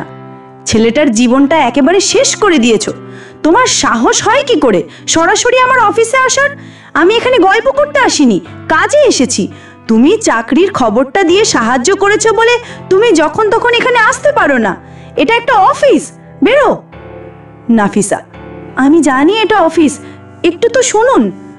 আবিদ আমি কিছু শুনতে চাই না, বের। হঠাৎ কোম্পানির সিইওকে আসতে দেখে আবিদ চুপ হয়ে গেল। দাঁড়িয়ে সম্মান জানালো, মামা। নাফিসা তুমি এখানে? নাফিসা আসসালামু আলাইকুম মামা, কেমন আছো?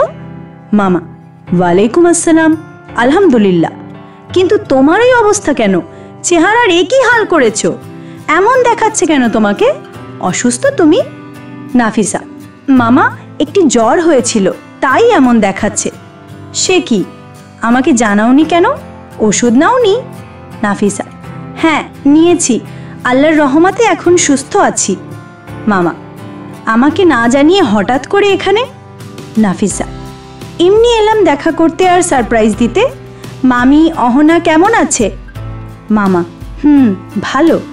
দেখা করতে এসেছো অথচ তোমার কেবিনে না গিয়ে এখানে দাঁড়িয়ে আছো। রনি না বললে তো জানতেই পারতাম না।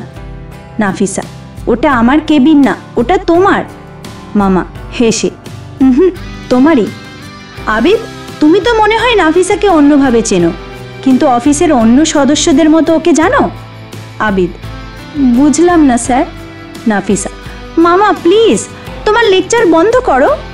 মামা, একজন ম্যানেজার হিসেবে কোম্পানি সম্পর্কে সব তথ্য জানা দরকার। আবিদ, বলো তো কোম্পানির পুরো নাম কি? Abid, Noor Nafisa group of industry. Abid কথাটা বলেই নিজেই অবাক হয়ে গেল। এতদিন পুরো নাম জানলেও কখনো নাফিসার কথা মাথায় আসেনি, কিন্তু এখন তার মাথায় ধাক্কা খাচ্ছে। স্যার নাফিসার মামা, কোম্পানিও তাহলে ওর নামে। মামা, নামটা ঠিক বলেছ, আর এই কোম্পানি নাফিসার নামে, সুতরাং এর আসল মালিক নাফিসা।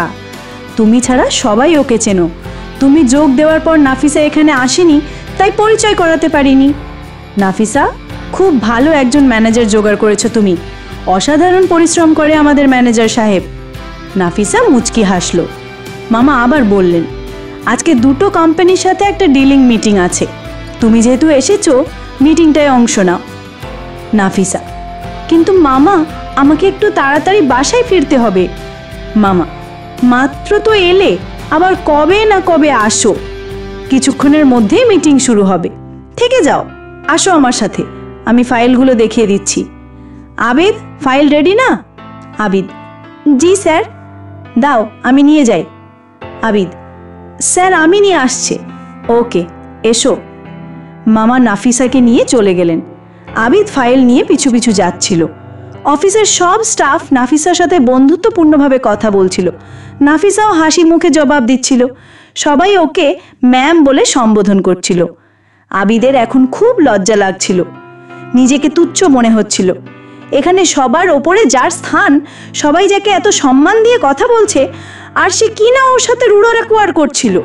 যার অফিস, তাকেই অফিস থেকে বেরিয়ে যেতে বলছিল। আবিদ খুবই অস্বস্তি বোধ করছিল। সব স্টাফের দিকে তাকিয়ে দেখলো নাফিসাকে দেখে সবাই খুশি হয়েছে। সবাই নাফিসাকে একই কথা জিজ্ঞাসা করছিল, ম্যাম আপনি অসুস্থ? আবিদ ফাইলগুলো নিয়ে স্যারের কেবিনে এলো। আবিদ ইতস্তত বোধ করে অনেক চেষ্টা করে নাফিসাকে ম্যাম বলে ফাইলগুলো বুঝিয়ে দিচ্ছিল। ম্যাম বলায় নাফিসারও ভালো লাগছিল না, কিন্তু মামার সামনে কিছু বলতে পারছিল না। সবটা বুঝে নিয়ে নাফিসা মিটিংয়ে অংশ নিল। সব কিছু এত সুন্দরভাবে সাজিয়ে গুছিয়ে বলছিল যে আবিদ পাশে দাঁড়িয়ে অবাকের পর অবাক হয়ে যাচ্ছিল। তার বয়স তো বেশি না, এত ছোট একটা মেয়ে বড় বড় কোম্পানির অফিসারদের সাথে মিটিং করছে, অসাধারণ লেকচার দিয়ে যাচ্ছে। আবিদ আশ্চর্য না হতে পারল না, কিভাবে সম্ভব এটা? আজকের মিটিংয়ে নাফিসা দুটো ডিলই কনফার্ম করলো। অফিসারদের সাথে লাঞ্চ করলো, সাথে আবিদকেও ডেকে নিয়েছে। অফিসাররা চলে গেলে নাফিসা কোম্পানির স্টাফদের নিয়ে মিটিংয়ে বসলো, তাদের মতামত জানলো। অনেকে নাফিসার প্রতি কৃতজ্ঞতা প্রকাশ করলো। মাসিক বেতনের পরিবর্তে পাক্ষিক অর্থাৎ 15 দিন পর পর বেতন ব্যবস্থা চালু করায় তারা অনেক সন্তুষ্ট। নাফিসাও জানালো সে প্রয়োজনীয় আরও সুযোগ সুবিধা দেওয়ার চেষ্টা করবে। শর্ত একটাই, অফিসের কাজ যথাসময়ে শেষ করতে হবে। সবাই নাফিসার সাথে একমত পোষণ করলো। আবিদ শুধু হাঁ করে নাফিসার কর্মকাণ্ড দেখছিল। এই মেয়ে তো স্যারের থেকেও বেশি এগিয়ে আছে মনে হচ্ছে। তাহলে নাফিসার কোম্পানি হওয়াতেই সে স্বল্প যোগ্যতায় এত ভালো চাকরি পেয়েছে। দিনা তো তাকে এমন কিছু বলেনি। দিনা কি সবটা জানতো? এই মেয়ে তো স্যারের চেয়েও বেশি এগিয়ে আছে মনে হচ্ছে। তাহলে নাফিসার কোম্পানি হওয়াতেই সে স্বল্প যোগ্যতায় এত ভালো চাকরি পেয়েছে। দিনা তো তাকে এমন কিছু বলেনি। দিনা কি সবটা জানতো? মিটিং শেষ করে নাফিসা ব্যক্তিগতভাবে মেহেদিকে নিয়ে মামার সাথে কিছু কথা বলল। কিছু বিষয় গোপন রেখে যতটুকু প্রয়োজন ততটুকুই জানালো সে। তারপর টাকা দিয়ে রনিকে বাজারে পাঠালো। মাছ যেন কেটে কুটে নিয়ে আসে সেটাও বলে দিল, কারণ কোনো কাজের চেষ্টা করার শক্তি আপাতত ওর শরীরে নেই। নাফিসা আবার আবিদের কেবিনে এসে দাঁড়ালো। ভাইয়া, এখন মনে হয় আপনার তেমন কোনো জরুরি কাজ নেই। আমি কিছু কথা বলতে চাই, প্লিজ একটু শুনুন। সে কি ম্যাম, আপনিও অনুরোধ করছেন কেন? বলুন না কি বলবেন। আপনার আদেশ অমান্য করার সামর্থ্য কি আমাদের আছে? ভাইয়া প্লিজ, এসব ভালো লাগছে না। কিছু সময়ের জন্য ক্যান্টিনে চলুন। আবিদ নাফিসার সাথে ক্যান্টিনে চলে এলো। টিফিন পিরিয়ড শেষ হয়ে গেছে, তাই ক্যান্টিন এখন ফাঁকা। বসুন। জি বলুন ম্যাম। কখন থেকে যে কি ম্যাম ম্যাম শুরু করেছেন? বন্ধ করুন ম্যাম ডাকা। ম্যাম, চাকরিটা আমি হারাতে চাই না। আমাদের মতো গরিবদের চাকরি নিয়ে সারাক্ষণ ভয় থাকে। একটা কথা বলুন তো ভাইয়া, আমাকে কি কোনো দিক থেকে মানুষ মনে হয় না? কতবার একজন মানুষকে এভাবে এড়িয়ে চলা যায়? একটা জরুরি কথা বলতে এসেছি আর আপনি এভাবে আমাকে অপমান করে যাচ্ছেন। একবার কি বলার সুযোগটুকু দেবেন না? আল্লাহ আমার মাঝেও একটা হৃদয় দিয়েছেন, আমিও কষ্ট অনুভব করতে জানি। একটু স্বাভাবিক আচরণ কেন করতে পারছেন না? তাছাড়া আমি তো আমাকে নিয়ে কথা বলতে আসিনি, মেহেদির জন্য এসেছি। কষ্ট অনুভব করতে জানলে কি আর অন্য কাউকে কষ্ট দিতে পারতো? বলো, কি বলবে? মেহেদির সাথে আপনার দেখা হয়? হয় 2-3 দিন পর পর। ওর অবস্থা কি একবারও লক্ষ্য করে দেখেছেন? ওই অবস্থার জন্য কি তুমি দায়ী নও? হ্যাঁ, আমি দায়ী, অস্বীকার করব না। আর আপনাদের এটাও মানতে হবে, মেহেদির কারণেই আমি বাধ্য হয়েছি উল্টো পদক্ষেপ নিতে। কাল তো মনে হয় ফাইনাল রাউন্ডের প্রতিযোগিতা, অংশ নেবে না? এর জন্যই তো ছেলেটার সর্বনাশ করেছ। এর জন্য আমি তার সাথে কিছু করিনি। মামলাটা দিয়েছিলাম বিয়ের জন্য। এখন আবার সেই বিয়ের অধিকার খাটাতে যাচ্ছ কেন? ওকে শান্তি দেবে না? আর কতভাবে ওকে ধ্বংস করতে চাও?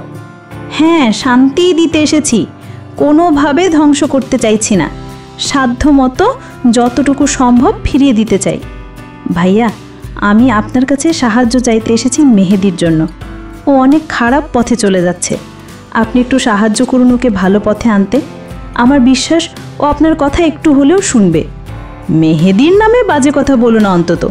আর এইসব নাটক সিনেমা বন্ধ করে মেহেদির কাছ থেকে চলে যাও। ছেলেটাকে একটু স্বাধীনভাবে চলতে দাও। আমি কোনো নাটক করছি না, বললে কি বোঝা যায় নাকি? নাফিসা বোরকার হাতা উপরে তুলে হাত দুটো আবিদের সামনে রাখল।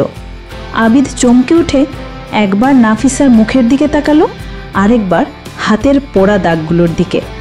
বলুন তো, এসব নাটক হয় কি না? নাটক করতে করতে কেউ অন্তত নিজের ক্ষতি করে না? আর আমি মেহেদিকে নিয়ে কোনো মিথ্যে কথা বলছি না। মেহেদি যে সিগারেট খায় সেটা কি আপনি জানেন? দেখেছেন কখনো ওকে সিগারেট খেতে? মেহেদি সিগারেট খায় মানে? হ্যাঁ, সিগারেট খায়। শুধু সিগারেট না, বাজে লোকদের সাথেও চলাফেরা করতে দেখেছি ওকে। বিশ্বাস করবেন কিনা জানি না, প্রায় 1 সপ্তাহের মতো আমি ওখানে আছি। একবেলাও ওর মুখে কোনো খাবার তুলে দিতে পারিনি। বাইরে কলা, বিস্কুট, চা খেয়ে দিন পার করে। আর রাতের বেলা একসাথে 3-4টে সিগারেট শেষ করে। কদিনে চেহারার কি হাল করেছে সেটাও কি আপনার চোখে পড়েনি? এই চেনেন আপনি আপনার বন্ধুকে, আর এখন আমাকে বলছেন আমি নাটক করছি? আপনি নিজেই জিজ্ঞেস করে দেখুন ওকে কি জবাব দেয়। জমানো টাকা হয়তো কিছু ছিল, ওসব শেষ করে এখন ফোনটাও বিক্রি করে দেবে। গতকাল রাতে শুনলাম কাকে যেন ফোন করে বলছে 7-8 হাজারে বিক্রি করবে। হয়তো বলবেন মাকে হারানোর শোকে এমন হয়ে গেছে, কিন্তু মা কি আর কারো হারে না? জীবনে কি আর কারো দুঃসময় আসে না? তাই বলে নিজের জীবনটা এভাবে নষ্ট করে দেয় কেউ? ওর বাসায় আমি নিজে রান্না করে খেয়েছি, অথচ ওর মুখে একটা দানাও তুলতে পারেনি। আমার কথা শুনবে না সেটা জেনেও আমি প্রত্যেকটা মুহূর্ত ওকে বোঝানোর চেষ্টা করে যাচ্ছি। ভাইয়া, আপনি একটু বোঝান ওকে। এভাবে কতদিন চলবে? ও জীবনটাকে ইচ্ছে করে নষ্ট করে দিচ্ছে। হাতের দাগগুলো কি সিগারেটের? নাফিসা হাতটা ঢেকে চোখের পানি মুছে বলল, ভাইয়া 2-3 দিন পরই মনে হয় আপনাদের পরীক্ষা। মেহেদিকে পরীক্ষা দেবার জন্য আপনি একটু বলুন, আর ও যাতে উপার্জন করে সুন্দরভাবে চলতে পারে ওকে বুঝিয়ে বাধ্য করুন। দেখুন, আমি এসব কিছু আমার স্বার্থের জন্য করছি না, সবটা মেহেদির জন্যই চাইছি। আমার স্বার্থের জন্য হলে মেহেদির কাছে না গিয়ে আমি অন্য পথে সুন্দরভাবে এগিয়ে যেতে পারতাম। চ্যানেলটি এখনও যারা সাবস্ক্রাইব করেননি তারা সাবস্ক্রাইব করে পাশে থাকুন। অন্তত একজন মানুষ ভেবে এইটুকু বিশ্বাস করুন আমাকে। আপনি বোধহয় জানেন না মেহেদিকে ভার্সিটি থেকে বহিষ্কার করা হয়েছে। হ্যাঁ, আমি জানি। আর গতকাল প্রিন্সিপালের সাথে কথা বলে আমি সব কিছু ঠিক করে এসেছি। ফর্ম পূরণ তো আগেই করা আছে, এখন অ্যাডমিট কার্ডটা তুলে পরীক্ষা দিলেই হবে। ওর ভার্সিটি ফিস বকেয়া আছে, অ্যাডমিট কার্ড দেবে না। আমি আপনাকে টাকা দিয়ে যাই, আপনি ধার হিসেবে মেহেদিকে দেবেন। ও কি নেবে?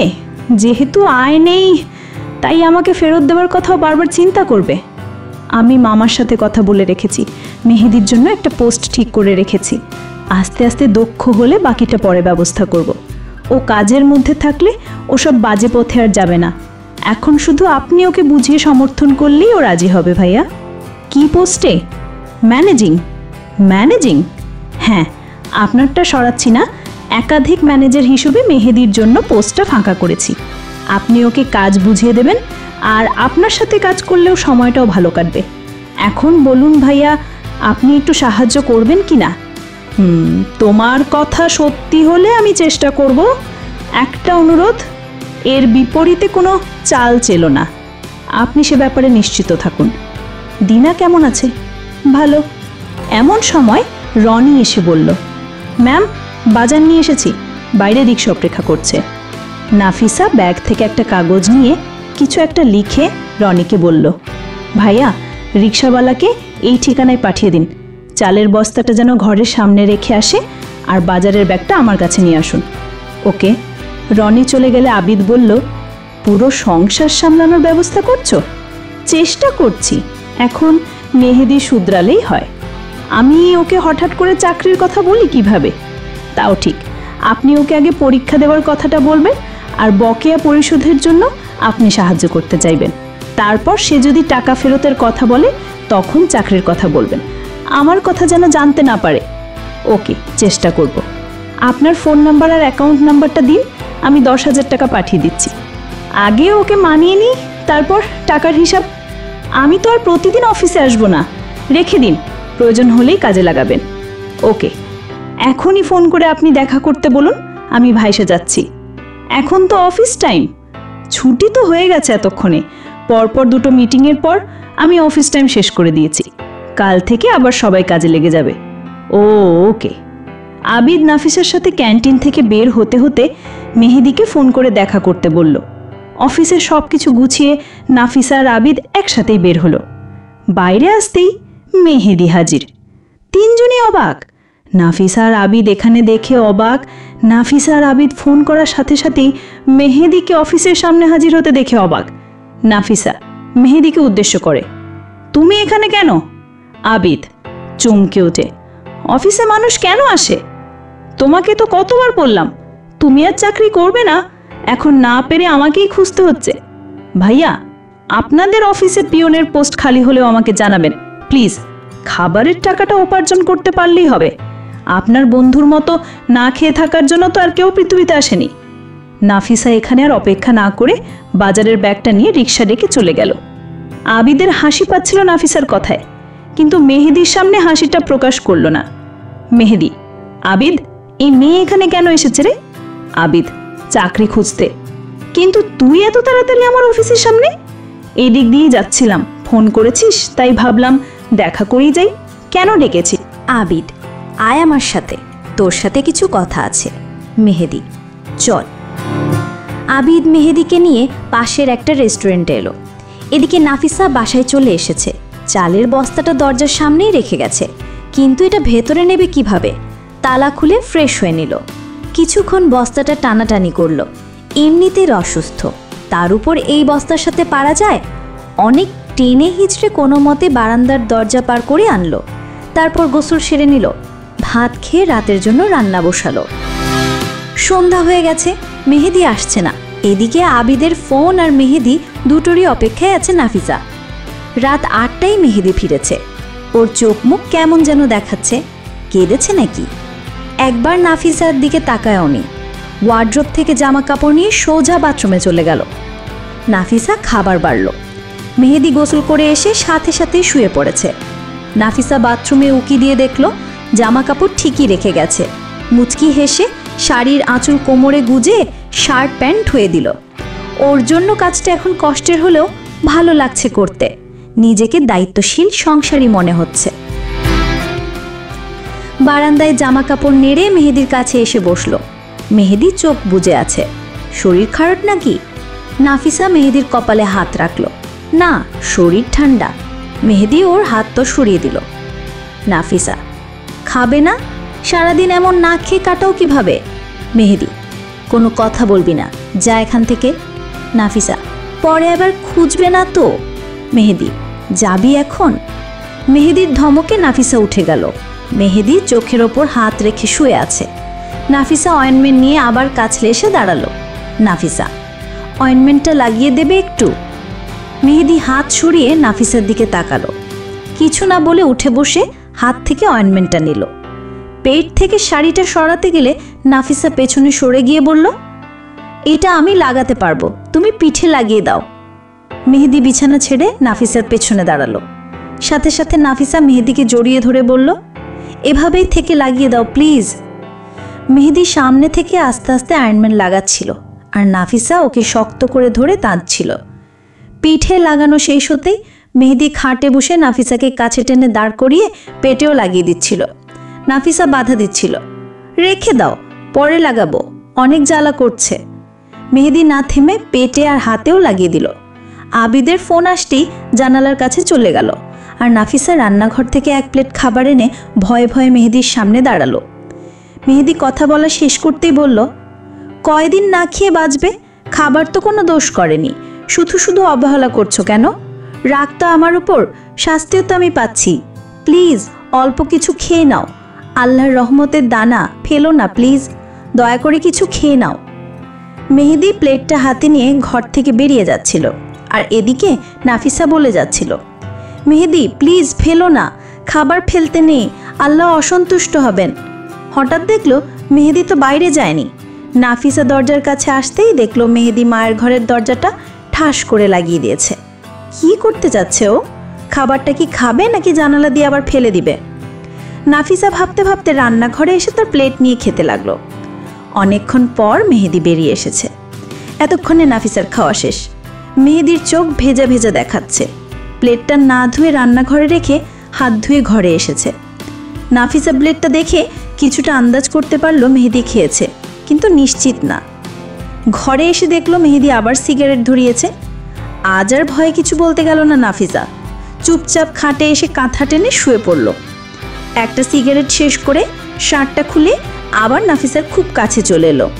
ইচ্ছে করে মুখ ভর্তি ধোঁয়া এনে নাফিসার মুখে ছাড়ল। সিগারেটের এই গন্ধ সহ্য হচ্ছিল না, দম বন্ধ হয়ে আসছিল। তবুও ওকে বাধা দিতে পারছিল না। একটু কি মায়া নেই?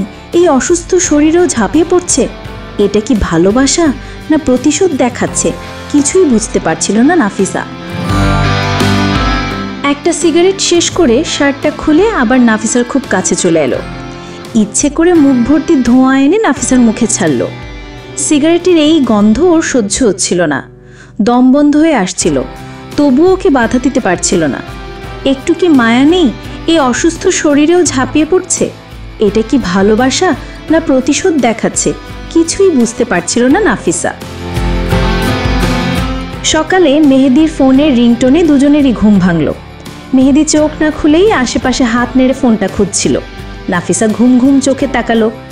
মেহেদি এখনও ওর উপরই পড়ে আছে। একটা পা সহ পুরো শরীরের প্রায় অর্ধেক ভার নাফিসার উপর ছেড়ে দিয়েই ঘুমিয়েছিল। নাফিসা ওঠার চেষ্টা করতেই মেহেদি ওর কাঁধে মাথা রেখে শুয়েই ফোনটা ধরল। নাফিসা খুব ভালো করেই বুঝতে পারছিল ও এখন ওকে উঠতে দেবে না, তাই অযথা আর চেষ্টা করলো না। ফোন ধরে মেহেদি ঘুম জড়ানো কণ্ঠে বলল, হ্যালো আবিদ, এখনও ঘুমাচ্ছিস নাকি? মেহেদি, হুম। আবিদ, ফ্রি থাকলে বিকেলে দেখা করিস। মেহেদি, ওকে। আবিদ ফোন করেছিল। ফোনটা রেখে হাত পা আরও ভালোভাবে নাফিসার উপর তুলে আরাম করে শুয়েছে সে। নাফিসা, আমি উঠবো তো, অনেক বেলা হয়ে গেছে। মেহেদি, ধরে রেখেছে কে? নাফিসা, ধরে না রাখলে আমি আটকে আছি কেন? মেহেদি, আমি কি জানি। কাঁধ থেকে মাথাটা বুকের মাঝামাঝিতে চলে গেল আর শুরু হলো ওর খুনসুনি। নাফিসা মেহেদির মাথাটা বুকে চেপে ধরে রাখলো। মনের ভেতরে আনন্দ হচ্ছিল, কিন্তু বাইরে অশ্রু ঝরছিল। কিছুক্ষণ পর মেহেদি উঠে চলে গেল। নাফিসা কাপড় চোপড় ঠিক করে বিছানার ঘরটা গুছিয়ে নিল। মেহেদি গোসল সেরে এলে সে গেল। বাথরুম থেকে বেরিয়ে কাপড় চোপড় বাইরে শুকাতে দিয়ে ঘরে এলো। মেহেদি ঘরে নেই। এই সময় আবার কোথায় গেল? কাল রাতের কথা মনে হতেই চুল মুছতে মুছতে নাফিসা ঘরের পেছনের দিকে গেল। মায়ের ঘরের জানালার দিকে তাকিয়ে দেখলো কোনো খাবার ফেলা নেই। তাহলে মেহেদি খাবারটা খেয়েছে। ভাবতেই ওর আনন্দ লাগলো। এতদিন পর একবেলা খাবার মুখে তুলতে পেরেছে। পেছন থেকে কেউ কথা বলায় হঠাৎ নাফিসা চমকে উঠল। মেহেদি, এখানে কি? নাফিসা বুকে থুতু দিয়ে জবাব দিল, কই কিছু না তো। নাফিসা ঘরে চলে এলো, সাথে মেহেদিও। চালের বস্তাটা কাল যেখানে রেখেছিল এখনো ওখানেই আছে। নাফিসা মেহেদিকে আটকে বলল, চালগুলো ড্রামে খেলে নাও না। মেহেদি, বাইরে নিয়ে ফেলে দে। নাফিসা, সেটাও সম্ভব নয়, পর্যাপ্ত শক্তি নেই। কোনো মতে টেনে ঘরে নিয়ে এসেছিলাম, প্লিজ একটু তোলো। নাফিসার জোড়াজোড়িতে মেহেদি বস্তাটা তুলে ড্রামে চাল ঢেলে দিল।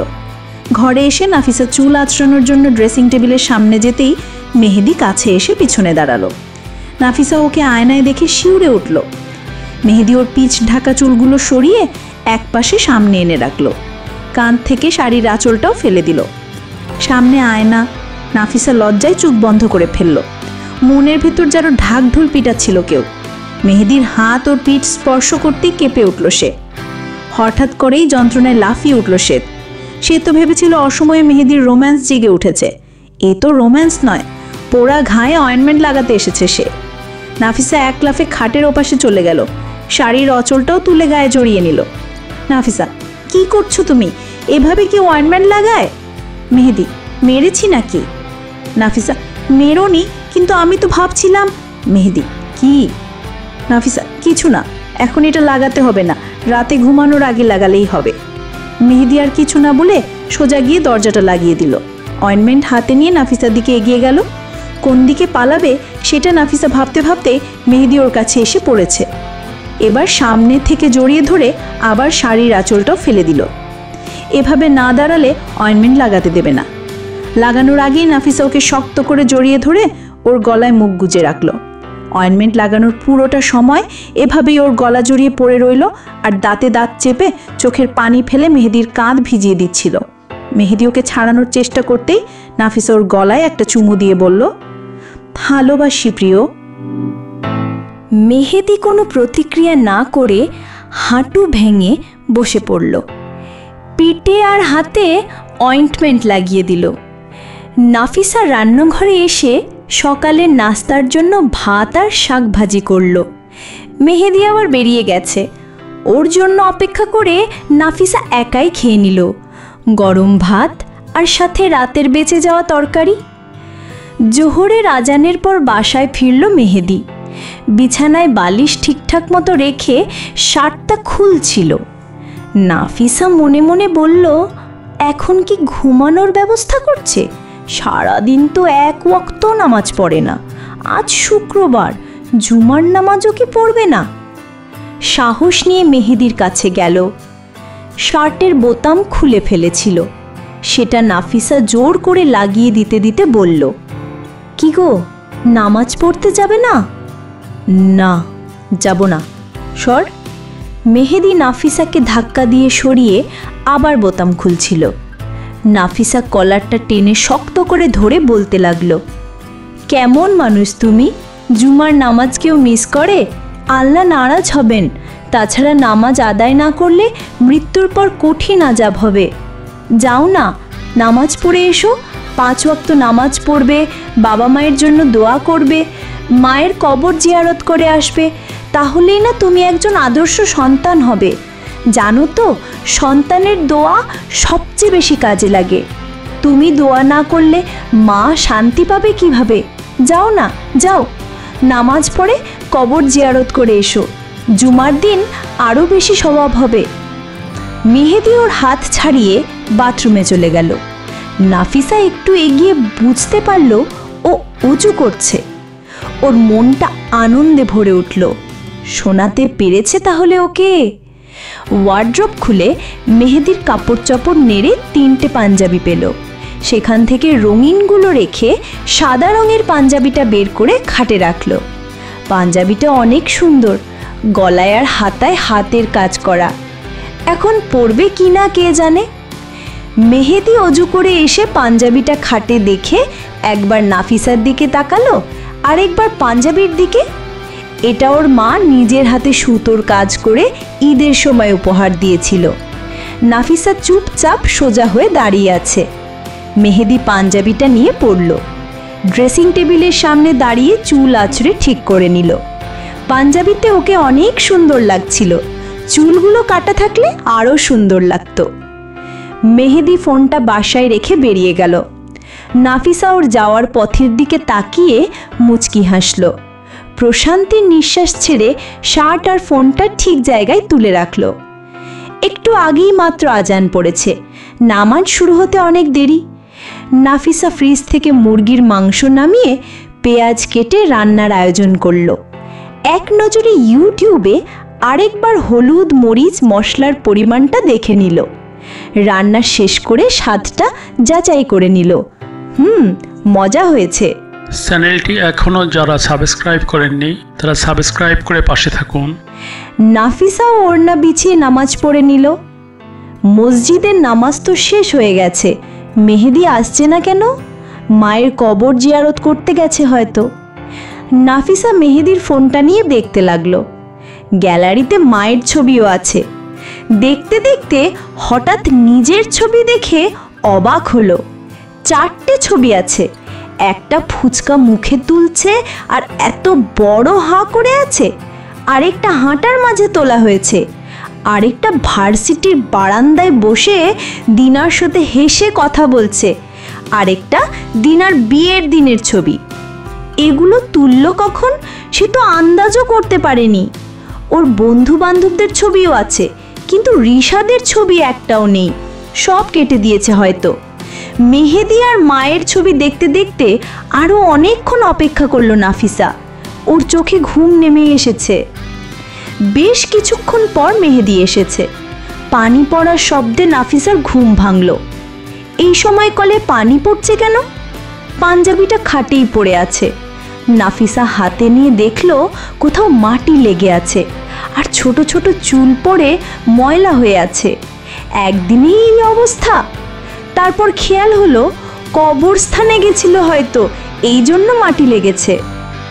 চুল খোপা করে পাঞ্জাবি হাতে নিয়ে বেরোতেই মেহেদি বাথরুম থেকে বেরিয়ে এলো। আবার গোসল করেছে। এক নয় পুরো অন্যরকম লাগছিল ওকে। নাফিসা লক্ষ্য করে দেখলো মেহেদি চুল কেটেছে, ক্লিন শেভও করেছে, এই জন্যেই পাঞ্জাবিতে ছোট ছোট চুল পড়ে আছে। মেহেদি ঘরে চলে গেল আর নাফিসা পাঞ্জাবিটা ধুয়ে খাবার বেড়ে নিয়ে প্লাস্টিকের টি টেবিলটা টেনে খাবারের বাটি রাখল। মেহেদি ফ্যান ছেড়ে পিঠের নিচে বালিশ রেখে খাটে হেলান দিয়ে বসে আছে। পরনে ওর শর্টও নেই, শুধু কালো জিন্সের প্যান্ট পরা। হালকা ভেজা চুলগুলো কালো কুচকুচে হয়ে আছে। ক্লিন শেভ, ফর্সা গায়ে অসম্ভব ভালো লাগছিল দেখতে। মনে হচ্ছিল জঙ্গলি বেশ ছেড়ে সাধারণ মানুষের রূপ ধারণ করেছে। এখন পুরো আগের মেহেদি মনে হচ্ছিল ওকে, শুধু মুখটা একটু শুকিয়ে বিষণ্ণতার ছাপ পড়েছে। ইনশাল্লাহ এটাও খুব দ্রুত চলে যাবে। বাটিটা রেখে ওখানেই দাঁড়িয়ে পলক নিশ্চিন্তে তাকিয়ে আছে নাফিসা। মেহেদি মোবাইল থেকে চোখ সরিয়ে ওর দিকে তাকাতেই নাফিসার পলক পড়ল। একটু লজ্জা পেয়ে বেরিয়ে এসে ভাতের প্লেট নিয়ে গেল। এইসব এখানে আনা হচ্ছে কেন? আমি খাবো না, নিয়ে যা এখান থেকে। নাফিসা ওর কথায় কান না দিয়ে পানির গ্লাস নিয়ে এলো। মেহেদির কাছেই খাটে বসে বলল, একটা সত্যি কথা বলবো? বাচ্চাদের মতো জেদ করলে না তোমাকে পুরো বাচ্চা মনে হয়। আমি বাচ্চাদের তেমন সামলাতে পারি না। এখন জেদ না করে তাড়াতাড়ি খেয়ে নাও, তোমার উদ্দেশ্যেই রান্না করেছি। না খেলে খাবার নাকি আবার অভিশাপ দেয়। কে বলেছে রান্না করতে? তুই রান্না করেছিস, তুই খা। মেহেদি হেলান ছেড়ে উঠতে লাগলে নাফিসা বাধা দিল, যাবে না প্লিজ, এটা দিয়ে খাও। মেহেদি খেয়ে যাও। মেহেদি আবার ঘরে এলো হাতে লবণের কৌটা নিয়ে। লবণ এনে নিজের শাক মাখানো ভাতেও দিল, আবার নাফিসার শাক মাখানো ভাতেও ছিটিয়ে দিল। আবার উঠে বসে সেগুলো খাচ্ছিল। সে লবণের কৌটা আনতে গেছে আর এদিকে নাফিসা ভাবছিল ও রেগে না খেয়ে চলে যাচ্ছে। নাফিসা মুচকি হেসে মেহেদির মতো খাওয়া শুরু করলো। এবার খাওয়া যাচ্ছিল। মুরগির মাংস দিয়েও খেয়েছে। খাওয়া শেষে প্লেট রেখে এসে দেখলো মেহেদি সোজা হয়ে শুয়ে আছে। নাফিসা আস্তে করে খাটে উঠে মেহেদির কাঁধে মাথা রেখে এক হাতে ওকে জড়িয়ে ধরে শুয়ে বলল, মুরগির মাংস রান্নাটা কেমন হয়েছে? মেহেদি নাফিসার হাতটা সরিয়ে শাড়ির নিচে পেটে হাত রেখে খামচে ধরল। পোড়া ঘায়ে খামচি বসে যাওয়ায় নাফিসা চিৎকার করে উঠল। মেহেদিও দ্রুত হাতটা সরিয়ে নিল। ওর মনেই ছিল না পোড়া ঘায়ের কথা। আবার উঠে বসে পেটের ক্ষতটা দেখল, একটা থেকে রক্ত বেরোচ্ছে। সে দ্রুত বিছানা থেকে নেমে টিস্যু আর অয়েন্টমেন্ট নিয়ে এলো। নাফিসাও উঠে বসেছে। নাফিসাকে টেনে আবার শুয়ে দিয়ে রক্তটা মুছে অয়েন্টমেন্ট লাগিয়ে দিল। আবিদের ফোন আসতেই অয়েন্টমেন্ট লাগানো শেষ করে শার্ট পরে বেরিয়ে গেল। আবার বারান্দার দরজাটা বাইরে থেকে লাগিয়ে গেছে। নাফিসা চোখের পানি মুছে ভেঙচি কেটে বলল, দেমাক কত, রান্না করে খাওয়ালামও, আবার শাস্তিও পেলাম, লাগবে না তোমার প্রশংসা, খেয়েছো যে এটাই আমার জন্য অনেক। মুচকি হেসে মেহেদির বালিশটা টেলে কোল বালিশের মতো রেখে আবার ঘুমিয়ে পড়ল। অনেকক্ষণ ঘুমিয়েছে নাফিসা। ঘড়িতে দেখল 5টা বেজে গেছে। আসরের সময় তো পেরিয়ে যাচ্ছে। অজু করে ফরজ নামাজটা আদায় করে নিল। নামাজ পড়তেও খুব কষ্ট হচ্ছিল ঘাগুলোর জন্য। ঠিকমতো শুতেও পারে না, কাত হয়ে শোয়ায় এক পাশ ব্যথা হয়ে যায়। কাল থেকে অপেক্ষায় থেকে নাফিসা নিজেই মোবাইলটা নিয়ে আবিদকে ফোন করলো, কিন্তু আবিদ রিসিভ না করে কেটে দিল। প্রায় 15 মিনিট পর আবিদ কল ব্যাক করলো। নাফিসা, আসসালামু আলাইকুম ভাইয়া। ওয়ালাইকুম আসসালাম। নাফিসা, আপনি তো মেহেদি সম্পর্কে কিছুই জানালেন না, আমি কাল থেকে অপেক্ষায় ছিলাম। আবিদ, কি জানাবো, ও তো আমাকে কোনো সিদ্ধান্তই জানায়নি। কাল আর আজ ওকে বোঝানোর পর একটু আগেই জানালো। নাফিসা, কি জানিয়েছে ভাইয়া? আবিদ, মনে হয় অফিস যাবে আমার সাথে তথ্য নিতে। মানতে চায়নি, অনেক বুঝিয়ে রাজি করিয়েছি পরীক্ষাটা দেওয়ার জন্য। আমাদের অফিসে একটা পোস্ট খালি আছে, সেটাতে চেষ্টা করার জন্যও বললাম। জীবনটাকে সুন্দরভাবে সাজানোর জন্য বললাম। আমার সাধ্যমতো আমি চেষ্টা করেছি, এখন কতটুকু মানে সেটাই দেখার। নাফিসা, জুমার নামাজ পড়ে চুল কেটে এসেছে দেখলাম। আবিদ, আমার সাথেই নামাজ পড়েছে। আন্টির কবরের পাশে গিয়ে খুব কান্নাকাটি করেছে। সেখান থেকে ফিরে বকাঝকা করে সেলুনে পাঠিয়েছি। নাফিসা, এই জন্যই তো বলি, জঙ্গলি বেশ ছেড়ে সুপুর এসে ফিরল কিভাবে? ভাইয়া, ওকে সিগারেট খাওয়ার জন্য নিষেধ করেননি? আবিদ, আমি তো ওকে কখনো সিগারেট খেতে দেখিনি, সেই প্রসঙ্গ তুলি কিভাবে? তবে এটা বলেছি, নাফিসা তো এখন তোর বউ বলে পরিচয় দিয়ে যাচ্ছে, আবার অন্যদিকে চাকরি খুঁজে বেড়াচ্ছে। এভাবে চাকরি খুঁজলে বা চাকরি করলে তো লোকে তোকেই খারাপ বলবে। পুরুষ মানুষ বেকার ঘোরে আর বউ চাকরি করে বেড়ায়, আর বউয়ের উপার্জনে চলবি তুই। এর চেয়ে কি এটা ভালো নয়? সব ভুলে নিজে প্রতিষ্ঠিত হওয়ার চেষ্টা কর। আবিদের কথা শুনে নাফিসা হি হি হি হি হি করে হেসে উঠল। হাসি থামিয়ে বলল, ভালো একটা খোঁচা দিয়েছেন, আবার আগুনও জ্বালিয়ে দিয়েছেন। এমনিতেই তো মুখে ভাত তোলে না। যাই কাল রাতে আর আজ দুপুরে অল্প খেয়েছে, এখন তো আরও খাবে না। কেন? ওই যে বউয়ের উপার্জন বলে দিয়েছেন, সেটা তুমি ম্যানেজ করে নাও। ওকে। সে এখন কোথায়? বাসার দিকেই গেছে। ও যাওয়ার পরই তোমাকে কল ব্যাক করলাম। আসরের নামাজ পড়েছে? হ্যাঁ। আচ্ছা ভাইয়া, রাখি এখন, এসে পড়বে হয়তো। আল্লাহ হাফিজ। ওকে, আল্লাহ হাফিজ। গল্পটি আপনাদের কেমন লাগলো কমেন্ট করে আপনাদের মতামত জানান। আমাদের জীবন কথা চ্যানেলটি সাবস্ক্রাইব করুন এবং বন্ধুদের সাথে ভিডিওটি শেয়ার করুন।